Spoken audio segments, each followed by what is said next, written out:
Bonjour à tous et bienvenue dans Plug and Play, le rendez-vous qui vous résume toute l'actualité tech, internet et gadgets, tout ce qui fait la tech, quoi. Et en ce premier épisode, je suis accompagné de Steve, Axel, Antoine et Jean-Baptiste. Bonjour à vous les gars. Salut, Bonjour. salut. Bonjour. Bonjour. Et dans ce premier épisode, on va parler un peu de tech. Alors, pour vous faire rapidement l'explication du projet, c'est un podcast qui va vous résumer, un podcast mensuel qui va vous résumer les actualités tech tous les mois. Et pour ce premier épisode, on va parler de plein de sujets. On va parler des nouvelles annonces Microsoft sur la Surface. On va parler des nouvelles d'un petit assureur américain qui a un petit projet et puis une Apple Watch sur tout ce qui est capteur de santé, un peu plus que l'Apple Watch ouvert. On va parler de le nouvel Oculus Quest, qui est peut-être enfin le premier vrai casque de VR intéressant. Et on va parler de Google, qui a annoncé cette semaine, pas plus tard que mardi, le fameux projet Stream, le projet Stream dans le jeu vidéo, dont Google arrive bien dans le jeu vidéo. Mais on va en reparler. Mais avant de reparler de Google, on va parler de Microsoft, qui a annoncé en début de semaine, il me semble que c'est mardi soir, dans la soirée de mardi à mercredi, qui a tenu une conférence pour annoncer une mise à jour des surfaces, parce qu'il n'y a pas réellement de nouvelles surfaces, qui a annoncé le nouveau Surface Laptop 2, donc l'ordinateur un peu entrée de gamme de Microsoft qui est en un seul bloc. Hein. Celui-là ne se sépare pas. Ils ont annoncé une mise à jour de la Surface Pro 6 avec les nouveaux processeurs Intel, donc avec plus de puissance et tout ça. Mais dans ces annonces, il y a quelque chose que tout le monde a repéré et qui a fait un peu polémique, c'est que sur ces surfaces, il n'y a pas d'USB-C. Et oui, effectivement, les surfaces n'embarqueront pas de port USB-C, qui pourtant a l'air d'être un peu l'avenir et que tout le monde va emprunter. Bah, Microsoft dit non, et Microsoft persiste en laissant des entre guillemets, vieux ports USB tout court, expliquant que tout le monde n'est pas encore prêt à l'USB-C, que tout le monde n'a pas le matériel prêt à l'USB-C. J'ai envie de savoir, pour vous, est-ce que ça vous gêne? Est-ce que c'est un problème? Est-ce que Microsoft aurait dû en mettre un, peut-être au moins un, accompagné d'anciens ports USB pour éviter de se balader avec que des adaptateurs, ce qui peut être compréhensible, mais au moins mettre un port USB-C? Je sais pas. Antoine, qu'est-ce que tu en penses?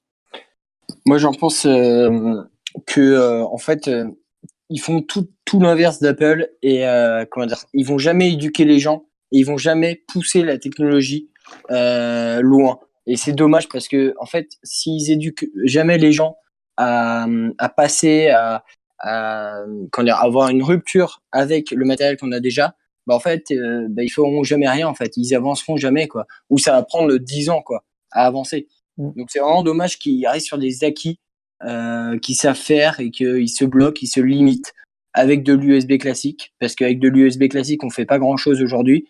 Faut le dire, hein, ça véhicule pas de vidéo, ça véhicule pas de son. Enfin, si, ça peut véhiculer du son, mais voilà. Enfin, on est vraiment vite limité. Et je trouve ça vraiment dommage. Bah justement, par rapport à ça, Microsoft a répondu, expliquant que tout le monde n'était pas prêt à l'USB-C. Mais ce qui fait surtout polémique, c'est surtout qu'ils aient pas mis au moins un port USB-C. Je sais pas, est-ce que par exemple, toi, Axel, tu aurais aimé au moins un port USB-C avec peut-être des ports un peu plus classiques, mais au moins un port USB-C pour tout ce qui arrive. On voit que les écrans commencent à arriver en USB-C, voire même Thunderbolt 3. On va pas faire compliqué, mais c'est des nouvelles normes. Mais enfin, voilà, je sais pas. C'est ton avis, Axel, sur l'absence Alors, d'USB-C totale? alors effectivement, je partage le fait qu'effectivement, ils auraient peut-être pu mettre au moins un connecteur, mais sans forcément forcer le consommateur à lui dire maintenant il y aura que l'USB-C et maintenant pour utiliser d'autres connecteurs, tu es contraint d'acheter des adaptateurs, etc. Je pense qu'ils auraient dû faire comme ce qu'ils ont fait pour la Surface Go, qui est sortie il y a quelques semaines. Exactement, c'est ça Ouais. le pire. C'est ça, et justement, ce que je comprends pas chez Microsoft, c'est que justement, ils ont sorti il y a un peu moins d'un mois ou un peu plus la Surface Go, qui avait, alors dites-moi si je me trompe les gars, qui avait, il me semble, un port USB normal. Il y en a un. Ok, d'accord. Alors la Surface Go, pour remettre dans le contexte rapidement, désolé de t'attendre, c'est la petite surface entrée de gamme. C'est la moins chère aujourd'hui, elle commence à 500 euros, je crois, en 10 pouces. C'est le plus petit modèle qui a été annoncé effectivement il y a un mois et qui, lui, possède la nouvelle connectique, mais aussi l'ancienne. Et là, Microsoft fait une sorte de machine arrière qui est assez étonnante. Voilà, exactement. Et Et c'est ça que je constate, et c'est là que je comprends pas le choix de Microsoft, car je pense qu'ils auraient pu au moins en mettre un, histoire de leur dire, regardez, il y a un USB-C et ça vous permet de, et ça en parlant de consommateur, en leur disant, regardez, on a mis un port USB-C, et comme ça vous laisse le temps de vous y adapter, de vous adapter à ce port-là. Mm. Après, par rapport à ce que tu disais, Antoine, juste auparavant, effectivement, c'est pas le même chemin qu'ils prennent. C'est pas le même chemin que Microsoft a pris comparé au chemin qu'a choisi Apple, c'est-à-dire vraiment de pousser, c'est-à-dire les utilisateurs, hein, par exemple notamment pour le MacBook Pro, à mettre uniquement les ports USB-C tout en conservant le port jack. Mhm. Mais j'avoue que quand même, c'est vrai que c'est un peu étrange comme décision, c'est-à-dire que cela, c'est comme tu disais Nathan à l'instant, c'est un retour en arrière. Ah bah c'est totalement un retour en arrière parce que la Surface Pro 5 d'il y a 2 ans et le Surface Laptop de l'année dernière, la première génération, avait un port USB-C. Pardon, pas le Surface Laptop, mais la Surface Pro avait un port USB-C et Microsoft estime que ce port USB-C n'a pas été assez utilisé par les utilisateurs et donc qui ne nécessite pas pour l'instant que le port USB-C prend plus de place qu'autre chose, qu'il n'est pas réellement utilisé. Par contre, Microsoft ne ferme pas la porte et dit que l'USB-C reviendra sur les surfaces quand celui-ci sera vraiment complet et vraiment utilisé. Mais est-ce que les gens vont utiliser l'USB-C si on leur met jamais entre les mains? Bah ça, c'est une grande question et c'est vrai qu'aujourd'hui, JB, toi, tu as un nouveau MacBook Pro et justement, aujourd'hui, tu es confronté à l'USB-C. Est-ce que c'est un gain pour toi? Est-ce que c'est gênant? Est-ce que tu aurais aimé aussi que Apple fasse un peu, peut-être aller au moins un port USB classique pour éviter de se trimballer tout le temps avec des dongles? En soi, moi, les USB-C me dérange pas tant que ça, parce que au final, mon hub, il est pas si chiant à transporter. Le seul inconvénient, je dirais, c'est que j'en ai que deux et que, bah, par exemple, dans mon hub, j'ai que deux ports USB et ça m'est arrivé qu'au travail, je me suis retrouvé à connecter plus de deux clés USB 3.0 et je me suis Mhm. retrouvé là, à pas savoir quoi faire parce que je pouvais pas connecter plus de clés USB. Mais sinon, en soi, non, franchement, moi, l'USB-C me dérange pas, mais c'est vrai que ils auraient pu faire un effort et rajouter un port USB classique type A. Ça aurait pas, je pense, cassé le design du Mac plus qu'autre chose. Mhm. Ah, c'est compréhensible. Après, malgré ce petit point quand même, il faut quand même le signaler, ce sont de très bonnes machines, les Surface. On ne remet pas en cause, ils ont eu des défauts de fiabilité sur les premières générations. C'est des machines qui ont fait leurs preuves désormais, qui sont de très bonne qualité.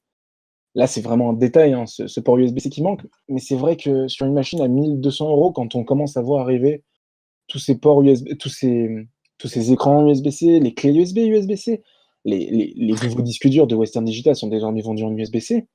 Ça paraît inconscient de revenir en arrière et de Et pas supprimer un que. port qui était présent là. Et pas que. Et je suis sûr qu'il y a encore d'autres produits qui arriveront en USB-C. Ah bah c'est certain, on va tout Même droit les dedans, et casques, puis on le voit avec les téléphones. Hein. quand tu vois déjà les casques en USB-C, alors Mm. qui sont très peu nombreux, bon là je fais une petite parenthèse, mais qui sont très peu nombreux sur le marché. Mais là, de mémoire, il y a les premiers qui se sont lancés, c'est Bang et Olufsen. Après, il y a Sennheiser qui a suivi, Jaybird, je crois. Et après, Ouais. bon, je pense que les autres arriveront petit à petit, mais en tout cas, sont sur le marché des casques l'un des premiers fabricants à les avoir produits. Mm. Après, Mais faut voilà. pas. Oui, vas-y, Ouais, Antoine. juste un petit détail quand même. Ils vendent la Surface Pro 6, donc il y a le mot Pro, et moi je vois pas ce qu'elle a de Pro, parce que sans USB type C, aujourd'hui tu fais comment pour brancher de la vidéo. Si tu veux faire, moi je vois très bien ce genre de produit pour de la présentation PowerPoint, pour tu vois de ce genre de choses, tu vois. Et aujourd'hui, comment tu veux faire passer de la vidéo ou transmettre de la vidéo ou tu vois, il n'y a pas de moyen. Et je Mis à pense part que le ça sans va fil. être. Oui, non, mais Bah, le sans fil, justement, mais c'est il y pas. a deux réponses de Microsoft. Hein. Il y a deux Ouais. réponses de Microsoft par rapport à ce sujet, parce que la question leur a été posée. Et en gros, ils ont expliqué que par rapport à ça, il y avait toujours le mini DisplayPort, le connecteur aujourd'hui qui est peut-être un des plus utilisés en entreprise, qui est toujours présent. Et il y a la technologie Miracast. Si vous n'êtes pas satisfait, c'est un peu ce qu'a dit Microsoft. Mais c'est vrai que c'est un choix qui paraît un peu incongru. Je sais pas, est-ce que Steve, ça t'empêcherait d'acheter une surface ou pas du tout? Ou est-ce que ça t'enlève finalement l'intérêt que tu avais peut-être pour la surface, que tu avais peut-être avant? Ou alors tu t'en moquais déjà? Bah, comment dire? En vrai, l'USB-C, c'est quand même le connecteur du futur, donc il faudrait qu'ils commencent aussi à les implémenter. C'est bête d'avoir fait une machine arrière, tu vois. C'est ça en fait, c'est surtout que c'est pas qu'il n'a pas été implémenté, c'est qu'il a été retiré. Oui, Et voilà, c'est c'est vrai ça. que c'est exactement ce que soulignait Axel. C'est qu'il y a 2 mois, ils sortent une Surface Go équipée d'USB-C. On fait ah bah c'est bien, Microsoft va voir l'avenir.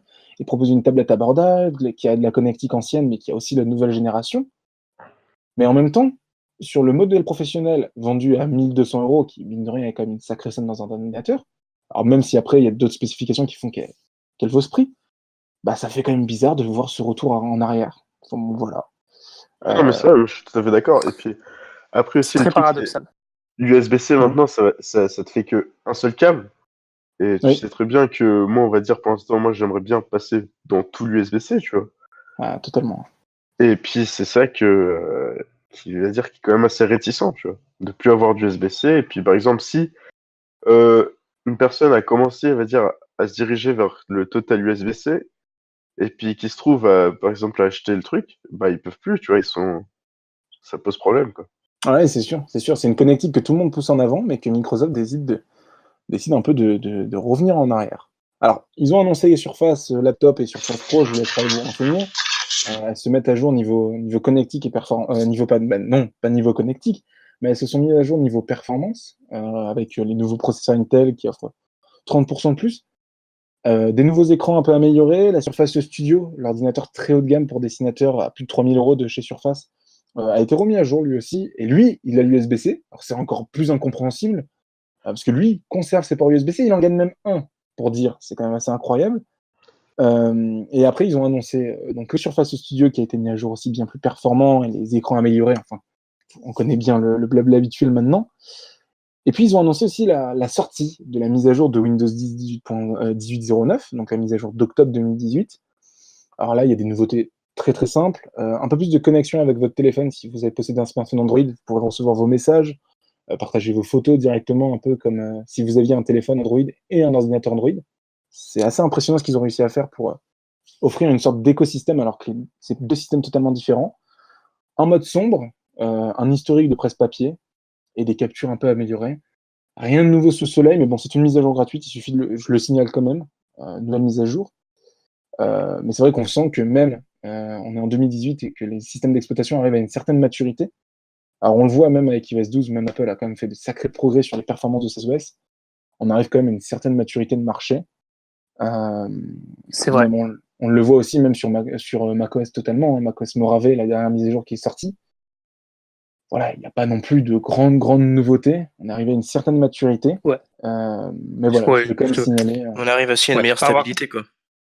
C'est Oui, vrai. surtout au niveau Bah, stabilité, bah, je pense que vous pourrez Moi, souligner. bah, par contre, c'est la maintenant, remarque que j'ai le plus vue, que ce soit sous iOS 12 ou même les nouveaux macOS, que ce soit Ice Sierra ou Mojave, ça reste quand même bien plus stable que les versions précédentes qu'Apple ou Mm. Windows ont pu nous sortir, quoi. Ouais. c'est vrai. Axel, tu veux dire Ouais, quelque ouais, chose, Axel? ouais, non, t'inquiète. Non, en fait, ce que je voulais juste poser comme question, c'était par rapport au mode sombre. Parce que Oui. c'est pas, alors, tu parlais sur Windows ou sur Mac? Je parle sur Windows. Il y a Ok. l'explorateur de fichiers est désormais en mode sombre. Voilà, c'est une des petites Ah, d'accord, nouveautés ok, de très bien. 18.09. Parce que, oui, pardon. C'est pas grand-chose parce que le mode sombre existait déjà, enfin en partie, mais là apparemment il a été Ouais. un peu amélioré. Enfin bon, Tu veux on dire que verra. maintenant, il existe aussi dans le noyau Windows, dans le Il vrai existe dans noyau Windows, en l'explorateur. gros, c'est ça? Il Dans existe, le? non, non, le mode sombre est désormais disponible sur l'explorateur. Le mode sombre D'accord. existait déjà, mais il Ouais, n'était pas disponible sur l'explorateur. Ils avaient fait le travail un peu entre guillemets qu'à moitié. Et donc là, ouais, il avait fait, ouais. il corrige un peu ce problème-là. D'accord. Sachant que, voilà, pour rapidement C'est parler pas aussi mal. de la concurrence, iOS 12 n'a pas forcément de grandes nouveautés cette année, il faut quand même le dire. Par contre, il y a eu un sacré travail sur l'optimisation, un peu comme 18.09, hein, Microsoft le dit. Il y a eu un gros travail niveau optimisation pour les performances sur les vieux appareils. Ça se ressent sur iOS 12 et ça se ressent aussi apparemment chez Microsoft. Microsoft a fait un sacré travail dessus. Euh, je- c'est le nouveau enfin, le nouveau nerf de bataille. Ça y est, il faut optimiser son système pour que ça fonctionne. Moi, je pense que c'est clairement ça, hein. Je pense Je que pense les que c'est gens clairement maintenant, ça, ouais. ils attendent pas les nouveautés, quoi. Ils attendent un système stable qui fonctionne partout, tout le temps. Ils attendent pas d'avoir de nouvelles applications, nouvelles possibilités de personnalisation. Je pense que tu l'as bien vu. Toi, t'as un iPhone X, j'ai un iPhone X. Ouais. iOS 11 pour nous, c'était pas fou. Pas foufou, hein. Et, Faut bien le Je suis dire. d'accord. et moi, je l'ai tout de suite vu quand rien qu'en bêta développeur 1 pour iOS 12. à l'époque, avant sa sortie officielle, C'était j'ai des tout de suite, vieux on a tout de qui- suite vu la différence quoi, entre iOS 11 qui était une version finie comparé à une bêta d'un système qui n'est pas sorti encore. Mm. C'était le jour et la nuit quoi. Sachant que sur iOS 12, il y a eu un gros travail sur les anciennes versions, sur les anciens smartphones. Axel et Ouais. Antoine peuvent le témoigner. Vous avez eu un sacré Ouais. gain de performance. Je le confirme. Ouais. Et et Microsoft s'est un peu inspiré de ça. Enfin, inspiré. Alors par Il contre, répond- j'ai eu alors je peux faire une Oui. parenthèse. Alors par Vas-y. contre, j'ai constaté un bug, mais c'est pas sur une appli Apple. C'est sur l'appli Spotify. Ah. Alors je pense que Spotify n'est pas encore n'a pas été encore actualisé et optimisé pour iOS 12. Je m'explique.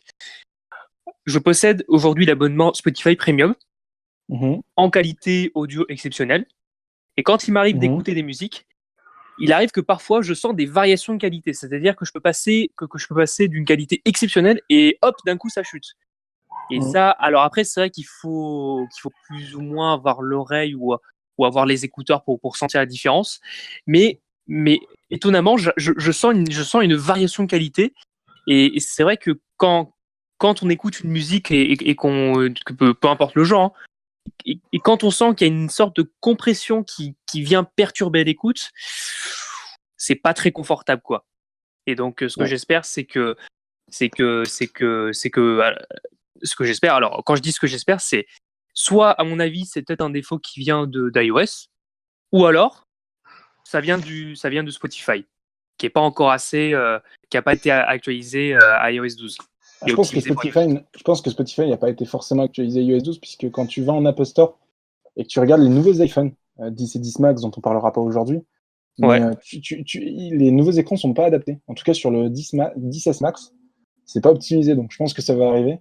Spotify est assez réactif en général sur ce genre de trucs. Ouais, On verra j'en bien. suis sûr. J'en Mais suis on sent sûr.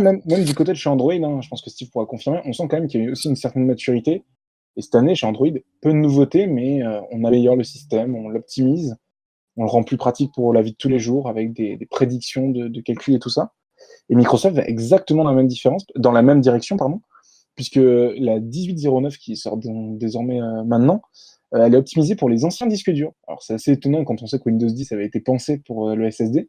Bah, là aussi, Microsoft fait un peu machine arrière. Peut-être que les vents, il y a encore beaucoup de monde sous HDD, sous disque dur plateau, sous Windows 10. Et donc, il y a un gros travail d'optimisation qui a été fait cette année sur la 1809. Donc, je sais pas, je pense pas qu'on est de retour puisque ça n'a pas été encore déployé en masse. Mais voilà, c'est à signaler quand même. Windows se met à jour ses ordinateurs et met à jour ses OS en pensant aussi aux vieilles machines. Et c'est un peu l'esprit de tout le monde pour cette rentrée 2018. Tout le monde optimise pour les anciennes machines. Je sais pas si vous avez quelque chose à rajouter.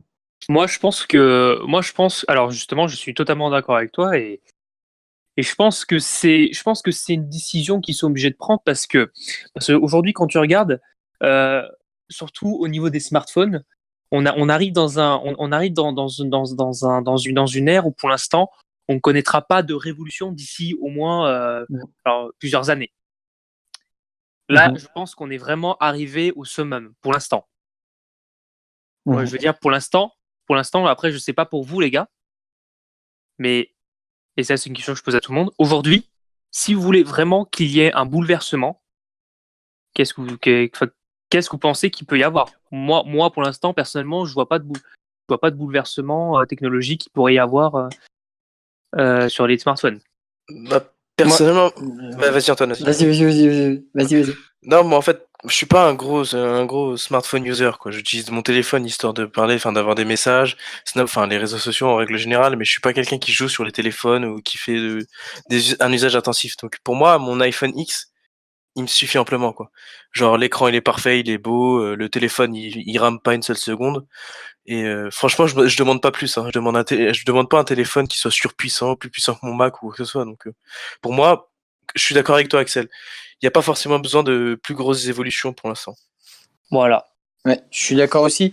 J'ai juste émettre une hypothèse, mais je pense en fait que du côté Android, tant que les constructeurs n'auront pas compris que software et hardware vont ensemble, eh bien, on aura toujours des smartphones Android qui sont moins bien optimisés, qui ne sont pas compatibles forcément avec le hardware. Enfin, je pense qu'il faut vraiment que les constructeurs, les constructeurs de smartphones Android se disent, bah voilà, maintenant il faut faire du software avec du hardware, ça marche ensemble. Et ça, Google l'a très bien compris, Apple aussi, mais Samsung l'a pas compris, Huawei l'a pas compris encore. Enfin, il y a plein de marques comme ça et c'est ça la révolution en fait du côté Android, c'est ça qui va pouvoir se faire quoi. Enfin, tant qu'ils ne feront pas ça, ils auront toujours des logiciels moins optimisés que la concurrence parce que bah, c'est du logiciel qui est pour des milliers de smartphones et donc du coup bah, moins bien optimisé que si c'était pour un type de téléphone. Alors justement, par rapport à Samsung, il y a une vidéo qui est très intéressante, qui est sortie cette semaine, que je mettrai dans les notes de l'émission, dans les notes du podcast.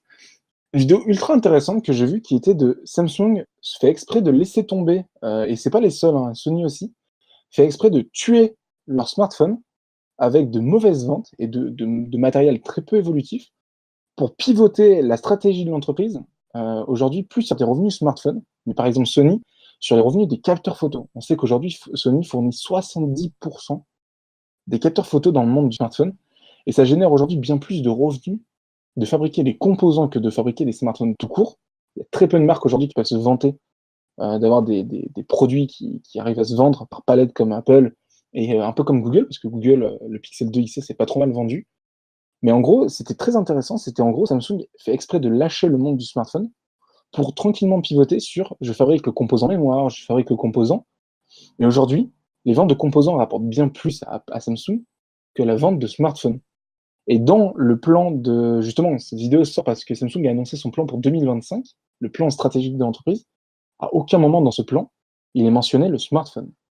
Donc il y a vraiment pour le coup un véritable abandon du smartphone, en tout cas dans la vision des grands patrons de chez Samsung. Le smartphone, il est mort. Aujourd'hui, Samsung va investir tout son cash dans la fabrication de composants.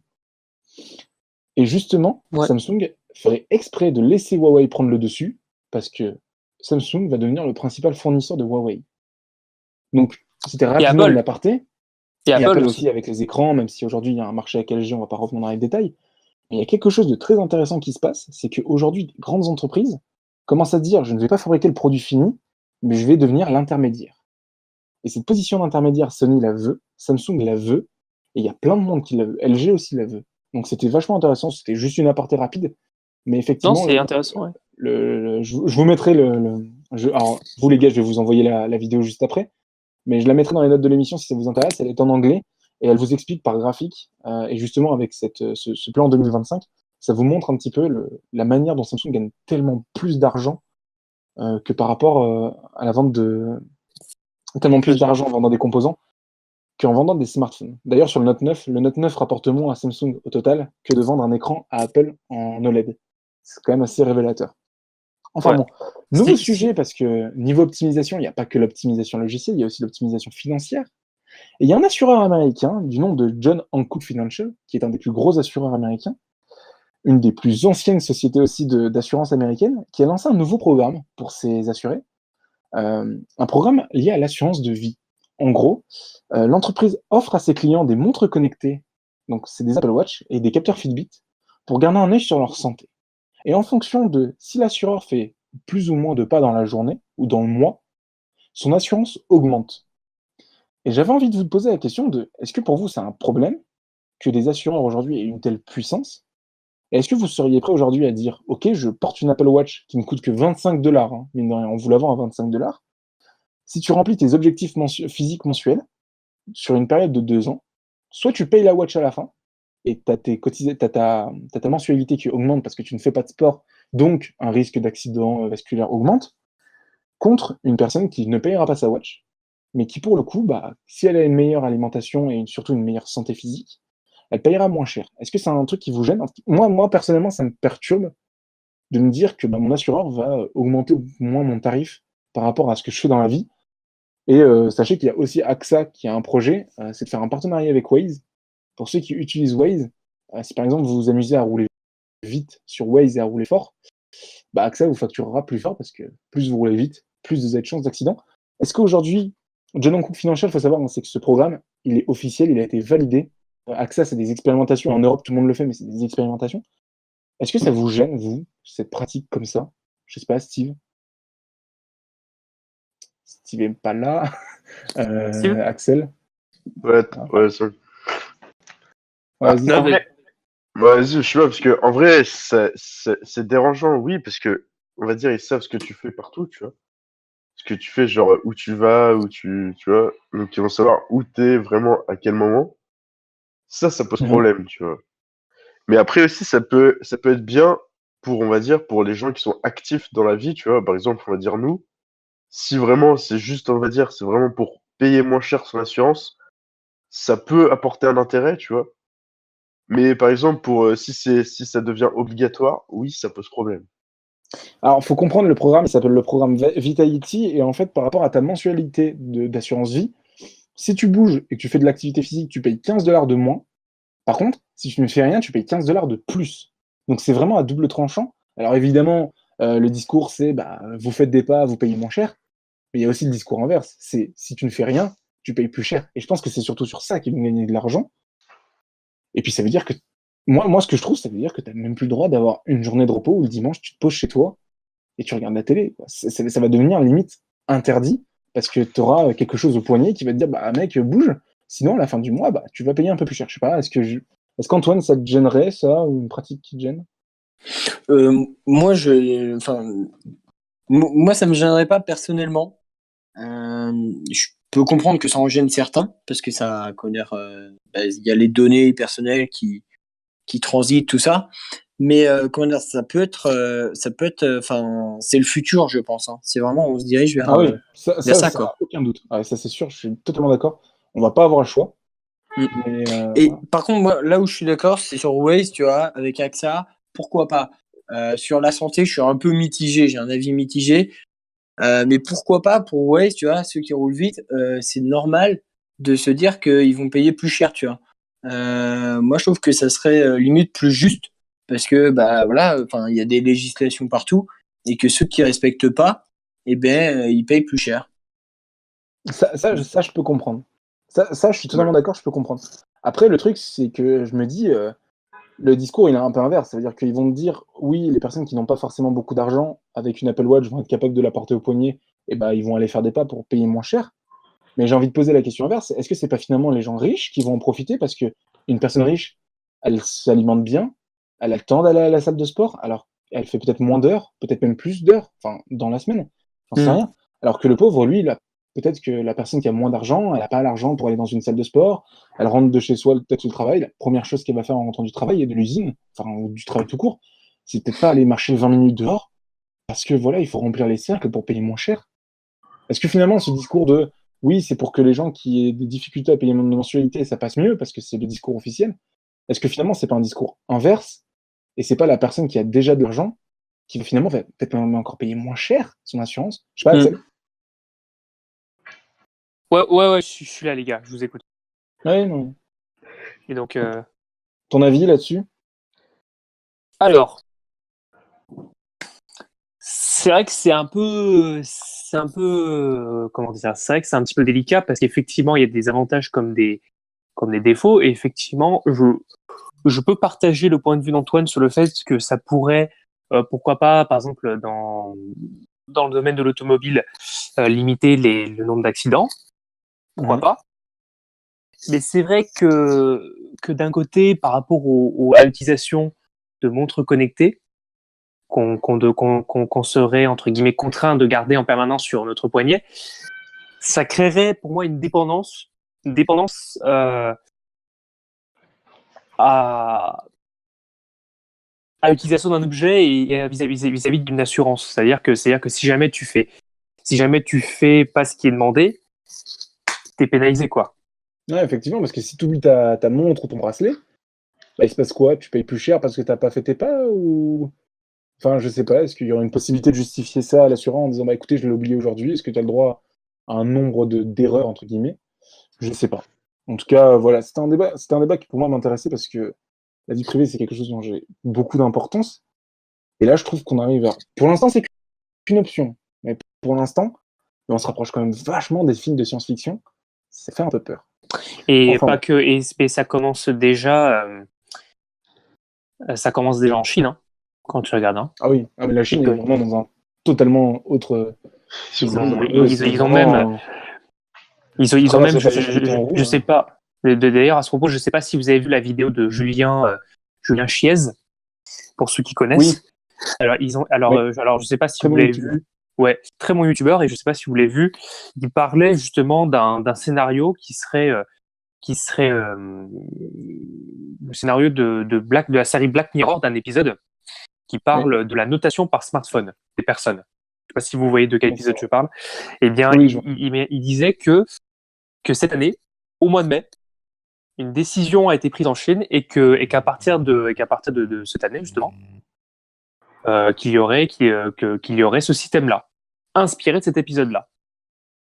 Ah, mais c'est totalement ça, ça s'appelle le système de notation sociale. Alors, on va pas en parler pendant longtemps, mais en gros, en Chine, si tu traverses le passage piéton rouge, tu perds. Déjà, tu es affiché sur tous les panneaux de la ville en te disant: Oh, regardez, c'est pas bien ce qu'il fait. Et puis, tu perds des points sur ta notation. Et en fonction de ta notation sociale, tu as plus ou moins accès au crédit, ou tu payes de plus en plus cher, ou alors enfin, c'est vraiment Black Mirror, très clairement. Tu payes ton train plus cher qu'une personne qui a une meilleure note sociale. Alors, ça veut dire quoi, note sociale? Enfin, c'est très très intéressant, mais effectivement, la RGPD est censée nous protéger en Europe, j'y crois pas trop. Je pense qu'à mon avis, on n'arrête pas le progrès. Le progrès, c'est comme une vague. T'as beau mettre pour moi, t'as beau mettre des digues, bah, la vague, elle passe au-dessus de la digue. On y arrivera quand même. Mais je trouve ça vraiment très très intéressant. Enfin, on va se changer de sujet parce que c'est un peu triste quand même comme sujet. On va passer sur un sujet un peu plus joyeux. Oculus a mis à jour, le 27 septembre, a mis à jour son Oculus Quest. Alors Oculus, pour ceux qui ne connaissent pas, c'est une société qui fabrique des casques de réalité virtuelle. Donc vous savez, ce sont les casques que l'on pose sur la tête qui permettent de totalement s'isoler et de rentrer dans un autre univers. Oculus est une marque qui appartient à Facebook. Et Oculus avait sorti le Oculus Go il y a quelques mois, qui coûtait à peu près 250 euros, en moins de 300 euros, il me semble, et qui permettait justement d'avoir une sorte de réalité virtuelle un peu entrée de gamme pour faire découvrir la réalité virtuelle au monde. Bon, force est de constater que le succès n'était pas si présent que ça, et que le Oculus Go ne bat pas des records de vente. Mais ils ont présenté une version bien plus aboutie que l'Oculus Go, le Oculus Quest. Alors, elle est aussi un peu plus chère, évidemment. L'Oculus Quest, c'est en fait un mix entre le Oculus Rift, qui est aujourd'hui le très haut de gamme d'Oculus, et l'Oculus Go. Sauf que l'Oculus Quest, il a un avantage énorme, c'est qu'il est autonome.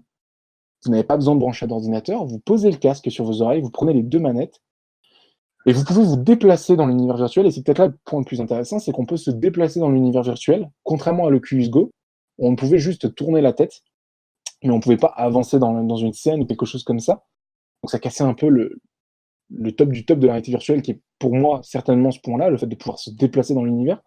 Là, le Oculus Quest, il est capable de le faire, et il est quand même capable de le faire à un prix qui est quand même vachement intéressant, puisqu'il est capable de le faire pour 399 $, donc apparemment un prix de vente en euros qui serait à moins de 500 euros. Ça arrive début 2019, et la question, elle est toute simple. Est-ce qu'on a enfin un casque de réalité virtuelle intéressant? Steve? Ouais, ça c'est sûr. En vrai, c'est ça qui manquait vraiment à tous les autres casques, c'est que tu pouvais, déjà les casques de queue, c'est tu pouvais vraiment, t'étais assis dans ta chaise, tu vois, et tu faisais ce que tu devais faire, tu vois. Sauf que là, vraiment, tu pourras te déplacer dans ta pièce comme ce que fait le HTC Vive depuis un bon moment, tu vois.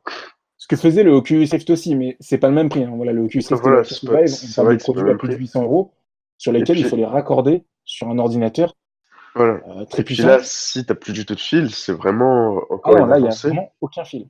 Et C'est comme c'est le ça, Oculus Go. donc c'est ça qui va apporter quand même beaucoup plus dans le monde de la VR, tu vois. Ouais.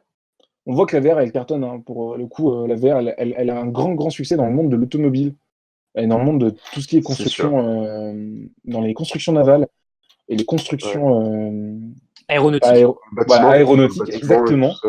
dans le bâtiment, pour pouvoir justement se visualiser des trucs qui coûtaient à l'époque extrêmement cher parce qu'il fallait faire des maquettes. Aujourd'hui, la Ouais. réalité virtuelle dans le monde de l'entreprise, elle cartonne parce qu'en quelques minutes, tu peux te créer un prototype de voiture ou d'avion devant tes yeux. Et tu peux te balader autour, mais il y avait le problème du câble, il y avait le problème du prix. Là, franchement, je suis pas un grand fan de réalité virtuelle, mais il faut avouer que pour moins de 500 euros, c'est un produit tout en un qui embarque tout. C'est peut-être enfin le vrai casque. Alors, est-ce qu'il aura un bon succès au niveau des ventes? Je ne sais pas. Mais en tout cas, moi, je trouve que c'est un projet très intéressant qui enfin voit le jour Je sais pas, Antoine, est-ce que ça y est, c'est enfin le vrai casque de réalité virtuelle que tu voulais, ou en tout cas, au moins que tu espérais sur papier? Moi, je suis très mitigé avec les casques de réalité virtuelle parce que, comment dire, il y a aussi la réalité augmentée. Donc, enfin, c'est vrai que c'est vachement intéressant d'avoir un casque autonome, enfin. Mais est-ce que la réalité augmentée va pas prendre le dessus avec des lunettes, avec tu vois des choses beaucoup plus. Ouais, Tu vois, je me c'est pas vois faux pas, ça. je me vois pas dans 5 ans avec des casques encore sur la tête. Je me vois plus avec une paire de lunettes, avec tu vois des trucs plus légers. Après, je ne dis pas, j'ai déjà testé des casques de VR qui sont vachement intéressants et c'est vachement immersif, ça, on peut pas le nier. Alors, faut quand même, pour recontextualiser les choses, la réalité virtuelle, vous êtes totalement coupé de votre univers. Mm. Vous êtes vraiment dans un univers à part, vous n'avez pas de vision sur l'extérieur. Ce dont Antoine parlait, la réalité augmentée, en fait, c'est la capacité de superposer des informations sur le monde extérieur. Par exemple, vous arrivez dans un magasin, vous prenez un pot de sauce tomate dans un pot de n'importe quel produit dans un rayon, et par exemple, la réalité augmentée, pardon, justement, va être capable de vous afficher des infos contextuelles en plus, par exemple le prix, la disponibilité, le nombre de calories, des choses en plus. C'est vraiment quelque chose qui se superpose à la réalité, à la vraie réalité, d'où le fait de réalité augmentée, de AR. La réalité virtuelle, c'est vraiment quelque chose d'à part. Et pour Facebook, il n'y aura pas l'une qui prendra le pas sur l'autre. Les deux vont cohabiter ensemble. Et c'est un peu aussi la vision de Microsoft, parce que Microsoft avait présenté il y a quelques temps des casques de réalité mixte, qui justement faisaient un peu les deux. Moi, je suis totalement d'accord avec toi, Antoine, pour dire que la réalité augmentée va prendre un vrai essor dans les années à venir. Mais je pense que la réalité virtuelle aura toujours son petit succès sur la capacité de faire des démos technologiques et de plonger dans un univers qui est vraiment totalement différent. Et ça, pour le coup, je trouve qu'à 400$, bah, c'est une belle entrée en matière. Alors après, il faudra voir le produit, l'autonomie et tout ça, mais c'est un bon pas en avant, je pense, pour démocratiser un peu la VR. La VR, pour moi, je pense qu'elle va vraiment prendre tout son sens c'est vraiment l'avenir du jeu vidéo. C'est vraiment ça. Pour moi, c'est pas la réalité augmentée, l'avenir du jeu vidéo. C'est Ah non, vraiment, pour moi, c'est la VR, quoi. ouais, la VR, et puis aussi dans le monde de l'entreprise, la VR a un véritable intérêt, c'est ce qu'on disait tout à l'heure, de Bien pouvoir en sûr. quelques minutes se modéliser quelque chose qu'il fallait faire en maquette il y a des années. Je sais pas, JB, est-ce que l'Oculus Go te faisait peut-être envie? Et maintenant, avec le Quest, c'est peut-être ça y est, je pousse à l'achat.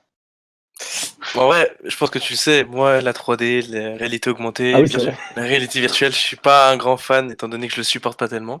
Alors, justement, par rapport à ça, Facebook a dit qu'il y avait des capacités de régler le casque pour éviter au plus possible le mal de mer. Et alors, il y a un truc qui est très intelligent qu'ils ont proposé. En fait, ils vont générer du flou sur le côté du casque, sur le côté de la vision, pour justement ne plus avoir ce souci d'effet de mer. Alors, apparemment, ça règle tout. Et les testeurs qui l'ont eu en main ont dit que c'était vraiment très intéressant parce que ça ne posait plus trop de maux de tête ou de mal de mer, qui était souvent reproché à la VR. Donc, à voir, peut-être le casque En parfait. soi, ouais, peut-être, il faudrait l'essayer. Peut-être que si je l'essaye, bah, je vais enfin apprécier la réalité augmentée ou la réalité virtuelle. Enfin, ça reste assez peu probable, je pense, parce que enfin, c'est comme au cinéma. Genre, dès que je mets des lunettes 3D, je peux pas regarder le film plus de 5 minutes. C'est pas possible, j'arrive pas. J'ai la tête qui tourne. Ah, justement, mais sur le cinéma, les lunettes 3D, t'as pas de petit effet de flou sur les Ouais. côtés? Bah là, à tester. Franchement, À tester, ouais, peut-être à tester, ouais. je serais prêt à essayer si j'en ai la possibilité, histoire de voir si ça peut me permettre de bien aimer ça. Enfin, à voir. Mm. Alors, ça sortira début 2019, pour l'instant, de ce qui a été annoncé à 399$ prix américain. Il n'y a pas encore de disponibilité française ni de prix, en tout cas même européen, mais Oculus a annoncé que ça allait arriver vite, très très vite derrière les États-Unis, donc à voir, peut-être, c'est assez intéressant. Et pour rester dans le monde du jeu vidéo, parce que il fallait bien que, quand Facebook annonce quelque chose avec Oculus, il fallait bien que Google réponde. Et Google a répondu avec le projet Stream de Google qui permet de jouer euh, à des jeux de vidéo, les derniers jeux vidéo, à distance, sur des serveurs distance, donc vraiment dématérialisés, depuis le navigateur Chrome. Et ils ont montré une vidéo de démo du tout dernier Assassin's Creed qui vient de sortir, depuis un navigateur Chrome. Et donc en fait, si vous jouez à distance, vous ne jouez pas sur votre ordinateur, vous jouez à distance. Alors on connaît déjà ça, hein, il y avait déjà ça avec Nvidia, le GeForce Now, mais un peu plus connu, surtout en France, la startup Shadow, qui propose aujourd'hui d'accéder à un PC qui n'est pas chez vous, mais qui est totalement dématérialisé, qui est à quelques kilomètres de chez vous, sur des data centers.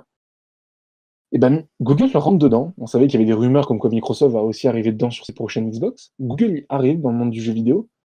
C'est pas une petite arrivée quand même, faut quand même le signaler, hein. Google va pas arriver avec un petit projet, c'est quelques milliards sur la table, ils ont dit, avec une vraie ambition de devenir un énorme du jeu vidéo.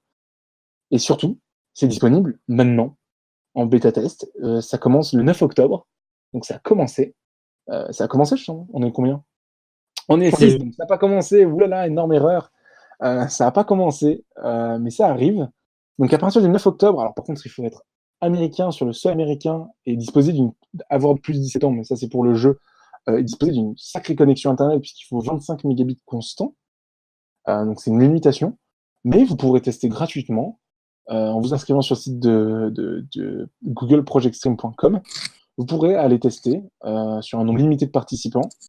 Vous pourrez aller tester, vous amuser sur le dernier Assassin's Creed. Je sais pas, Google qui arrive dans le monde du jeu vidéo, ça y est, on le savait, Microsoft l'avait dit que d'autres acteurs allaient arriver. Steve, ça y est, ils arrivent dans le monde du jeu vidéo, Google, et puis avec un sacré pas de géant quand même. Bah, c'est vrai qu'ils vont faire très mal Google, tu vois, genre c'est pas les gens, tu vois, qui vont venir juste pour faire chez l'autre, ils vont venir, ils vont s'investir, et puis ils vont vraiment montrer ce qu'ils sont capables, et puis c'est sûr qu'ils vont faire quelque chose qui va faire très très mal à la concurrence. Ah, c'est super intéressant parce que, mine de rien, le marché du jeu vidéo, c'est quand même 150 milliards de dollars par an. C'est un marché considérable. C'est Et vrai. que même prendre 10% des parts de marché de son truc, ça fait quand même 15 milliards de dollars. Et comme une entreprise comme Google cherche à se diversifier le plus possible, bah, le monde du jeu vidéo, c'est super intéressant. Et Microsoft l'avait annoncé il y a quelques années que des géants allaient arriver. Ils sous-entendaient Google qu'à l'époque, ce projet s'appelait le projet Yeti. Mais c'est bon, on va avoir la PS5, on va avoir la nouvelle Xbox dans 2-3 ans. Ça laisse 2 ans à Google de se préparer pour venir avec le Project Stream. Est-ce que c'est un nouvel acteur? Est-ce que ça va vraiment changer les choses? Est-ce que, sur le fait que le PC dématérialisé, la capacité de pouvoir jouer à distance, on se fait plus trop aucun doute dessus, maintenant tout le monde fonce dedans. Donc c'est quand même qu'il y a une certaine viabilité.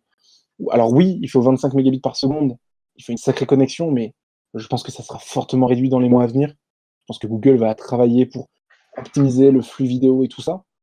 Mais c'est quand même vraiment intéressant de voir que y a un énorme acteur du jeu vidéo, un énorme acteur du monde tech qui arrive dans le jeu vidéo et qui arrive surtout en partenariat avec Ubisoft. C'est pas le petit développeur avec un petit jeu indépendant. C'est ça qui fait mal. Voilà, c'est le tout dernier Assassin's Creed. Ça, c'est Ubisoft. Mais d'après des informations de justement Julien Chiez, Ubisoft travaille avec Google pour ce projet-là, mais tous les plus gros acteurs du monde du jeu vidéo ont reçu les kits de développement de Google pour commencer à travailler sur le Battlefield en version Google Project Stream, le tout dernier NBA 2K, les gros jeux du moment vont arriver sur Google. Je sais pas, est-ce que Axel, ça te donne quelque chose, un avis là-dessus? Par rapport à ce que j'ai pu essayer récemment sur Shadow, c'est vrai que effectivement, quand tu te dis que Shadow c'est quand même déjà très bien et que c'est une start-up française qui pour l'instant marche très bien, avec toute la puissance artificielle et hardware qu'a Google, tu te dis mais qu'est-ce que ça sera ça C'est certain. et puis en plus si Julien Chiez a expliqué que justement la plupart des développeurs ont déjà reçu des kits de développement pour le projet Google Stream, ça veut dire que quand même ils savent que ça peut faire mal. Ils y vont à fond. Ça c'est Google le dit clairement dans le post qu'ils ont mis sur le blog du Project Stream. Ils y vont à fond. Ils y vont à coups de milliards de dollars. C'est le terme exact. C'est à coups de milliards de dollars. Vous pourrez les voir dans le blog. Donc Google arrive vraiment pour dire oui, ça y est, on va devenir un vrai acteur du jeu vidéo. On va pas être gentiment dans notre coin à regarder les autres faire. On sait que le dématérialisé, c'est quand même une sorte de frappe géante. Alors, pour remettre dans le contexte, aujourd'hui, vous avez des offres différentes. Vous avez Nvidia qui propose déjà quelque chose de similaire pas très performant, faut quand même le dire, qui permet pour 10 € par mois d'avoir accès à certains jeux du catalogue Nvidia. Vous avez aujourd'hui d'autres alternatives du type Shadow. Alors Shadow PC, c'est quoi? C'est un abonnement qui coûte 30 € par mois. Alors c'est plus cher qu'Nvidia, mais vous n'avez pas accès seulement aux jeux vidéo, vous avez vraiment accès à un vrai PC. Vous avez Windows, donc c'est pas exactement comme Google et Nvidia, parce que Google, vous n'avez juste accès aux jeux. Vous n'avez pas accès à Windows, vous n'avez pas accès à un vrai ordinateur. C'est vraiment, vous allez sûrement arriver dans une interface, on va vous proposer des jeux, et vous cliquerez sur le jeu que vous voulez.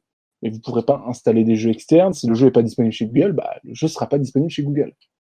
Donc, c'est quand même assez intéressant de voir que dans le monde du dématérialisé, tout le monde y va. Je sais pas, Antoine, Oui, qu'est-ce que tu en penses? ouais, moi je pense que vraiment c'est l'avenir, pas que pour le jeu vidéo, on parle beaucoup de jeux vidéo, tout ça, mais Shadow, enfin tout ça, tout le monde dématérialisé, je pense que c'est vraiment l'avenir parce que voilà, se balader juste avec, je sais pas, n'importe quel ordinateur et avoir une puissance décuplée dans d'autres serveurs, tout ça, c'est vraiment génial, ça permet d'avoir, de faire comment dire, du traitement vidéo 4K, 8K, enfin Mhm. du traitement photo, si on a besoin vraiment, et je parle aussi pour les professionnels en architecture qui ont besoin de 3D, vraiment beaucoup de puissance, du coup beaucoup de calculs de graphiques, et ben ils pourront avoir accès. Et je pense aussi que niveau professionnel, ça va changer beaucoup de choses dans les années à venir, au lieu d'investir dans des Mac ou dans des PC à plus de 2 000 € pour avoir une bonne carte graphique à l'intérieur, et avoir en fait au final peu de puissance et que au bout de 2 ans, ben, on sera obligé de changer de PC ou de Mac ou enfin bref, ben, je pense que c'est vraiment l'avenir et c'est vraiment la solution ultime face à tout ça. Ouais, parce qu'effectivement, il faut contextualiser. Shadow et les autres concurrents aussi, comme Nvidia et Google, en fait, c'est un abonnement mensuel, mais vous ne vous posez pas la question de est-ce que ça va progresser automatiquement quand vous aurez des nouveaux composants disponibles pour plus de performance. On va vous migrer sur ces nouveaux composants à pleine performance, donc ça vous évite effectivement de racheter un PC tous les 3-4 ans à 2 000 € ou à 700 € même. Vous payez un abonnement de 30 € par mois et vous ne vous posez pas la question. Dès que vous avez un nouveau processeur ou une nouvelle carte graphique qui sort, bah, on vous met à jour sur une nouvelle carte graphique. Et ça Donc peut être c'est... Oui, ouais, ça vas-y, peut être vas-y. vachement intéressant justement pour les entreprises. Oui, Justement, je pense que ce genre de solution, ça peut être aussi bien proposé aux particuliers que pour les entreprises à grande échelle, si on veut que tous les employés aient accès à un PC sur serveur. Et en plus, comme ça permettrait d'avoir, comment dire, de travailler simultanément avec des fichiers qu'on se passe. Beaucoup plus facilement que si c'était sur un PC qu'il fallait brancher une clé USB et tout. Moi, je ouais, pense que totalement. Oui, quelqu'un d'autre veut ajouter quelque chose? Parce que Euh, il y a... Vas-y. Oui, je te coupe juste pour combler le truc. C'est intéressant parce que, mine de rien, il y a déjà une vision de Microsoft qui, il y a quelques mois, a presque annoncé, il l'a pas officiellement dit, mais un abonnement Windows 365 qui était un peu une sorte de... C'était pas vraiment un PC dématérialisé, mais c'était des licences dématérialisées. Ça veut dire qu'en gros, pour une entreprise, l'idée c'était de payer un abonnement à Windows dans lequel vous aviez la licence Windows, Office, donc vous aviez Word, PowerPoint, Excel, enfin tous les logiciels de Windows. Et l'argument qui est mis en avant par Microsoft, c'était de dire, bah en fait, quand vous avez un nouvel arrivant, un nouveau salarié, bah, ça vous rajoute un abonnement. Par contre, si un salarié part, bah, vous enlevez un abonnement. Alors qu'aujourd'hui, bah, si une entreprise achète un ordinateur et qu'il y a une personne qui part, bah, elle se retrouve avec un ordinateur sur les bras. Donc elle aura payé un Windows, elle aura payé des licences pour accéder à Word, Excel et PowerPoint, alors que c'est des licences perdues. Et l'idée de l'abonnement, c'était bah, vous ne payez que pour ce que vous utilisez. Vous avez 30 salariés, vous payez pour 30 ordi.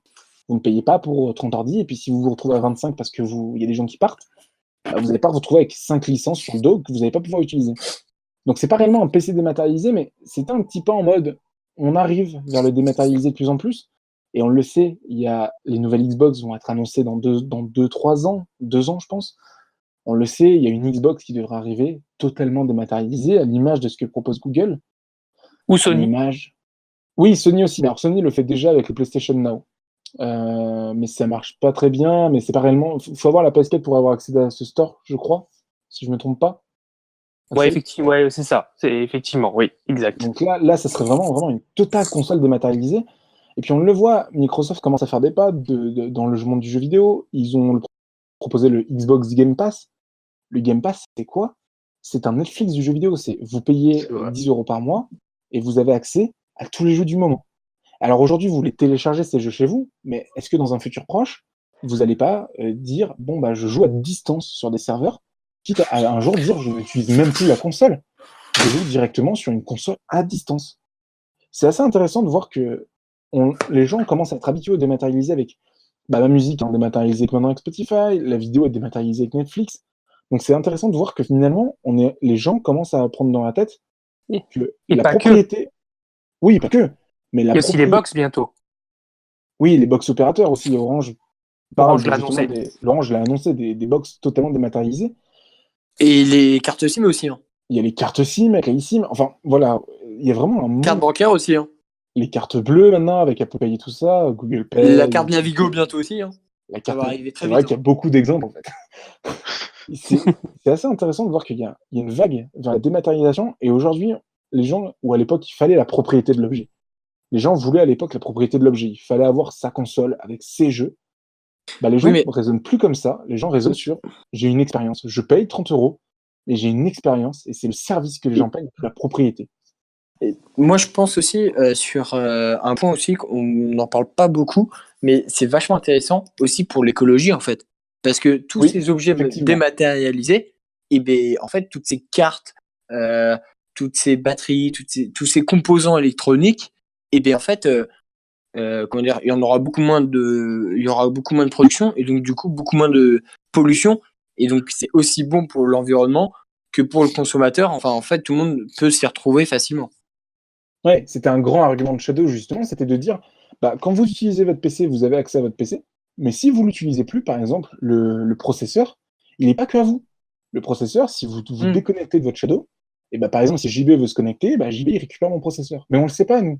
Toi, utilisateur, tu te connectes, on te donne un PC à distance, alors que tu n'as pas la même carte graphique que la dernière fois, tu n'as pas le même truc, et donc ça permet. Justement, Shadow disait, ils ont 25 000 abonnés aujourd'hui, Shadow. Pourtant, ils ont que 10 000 composants.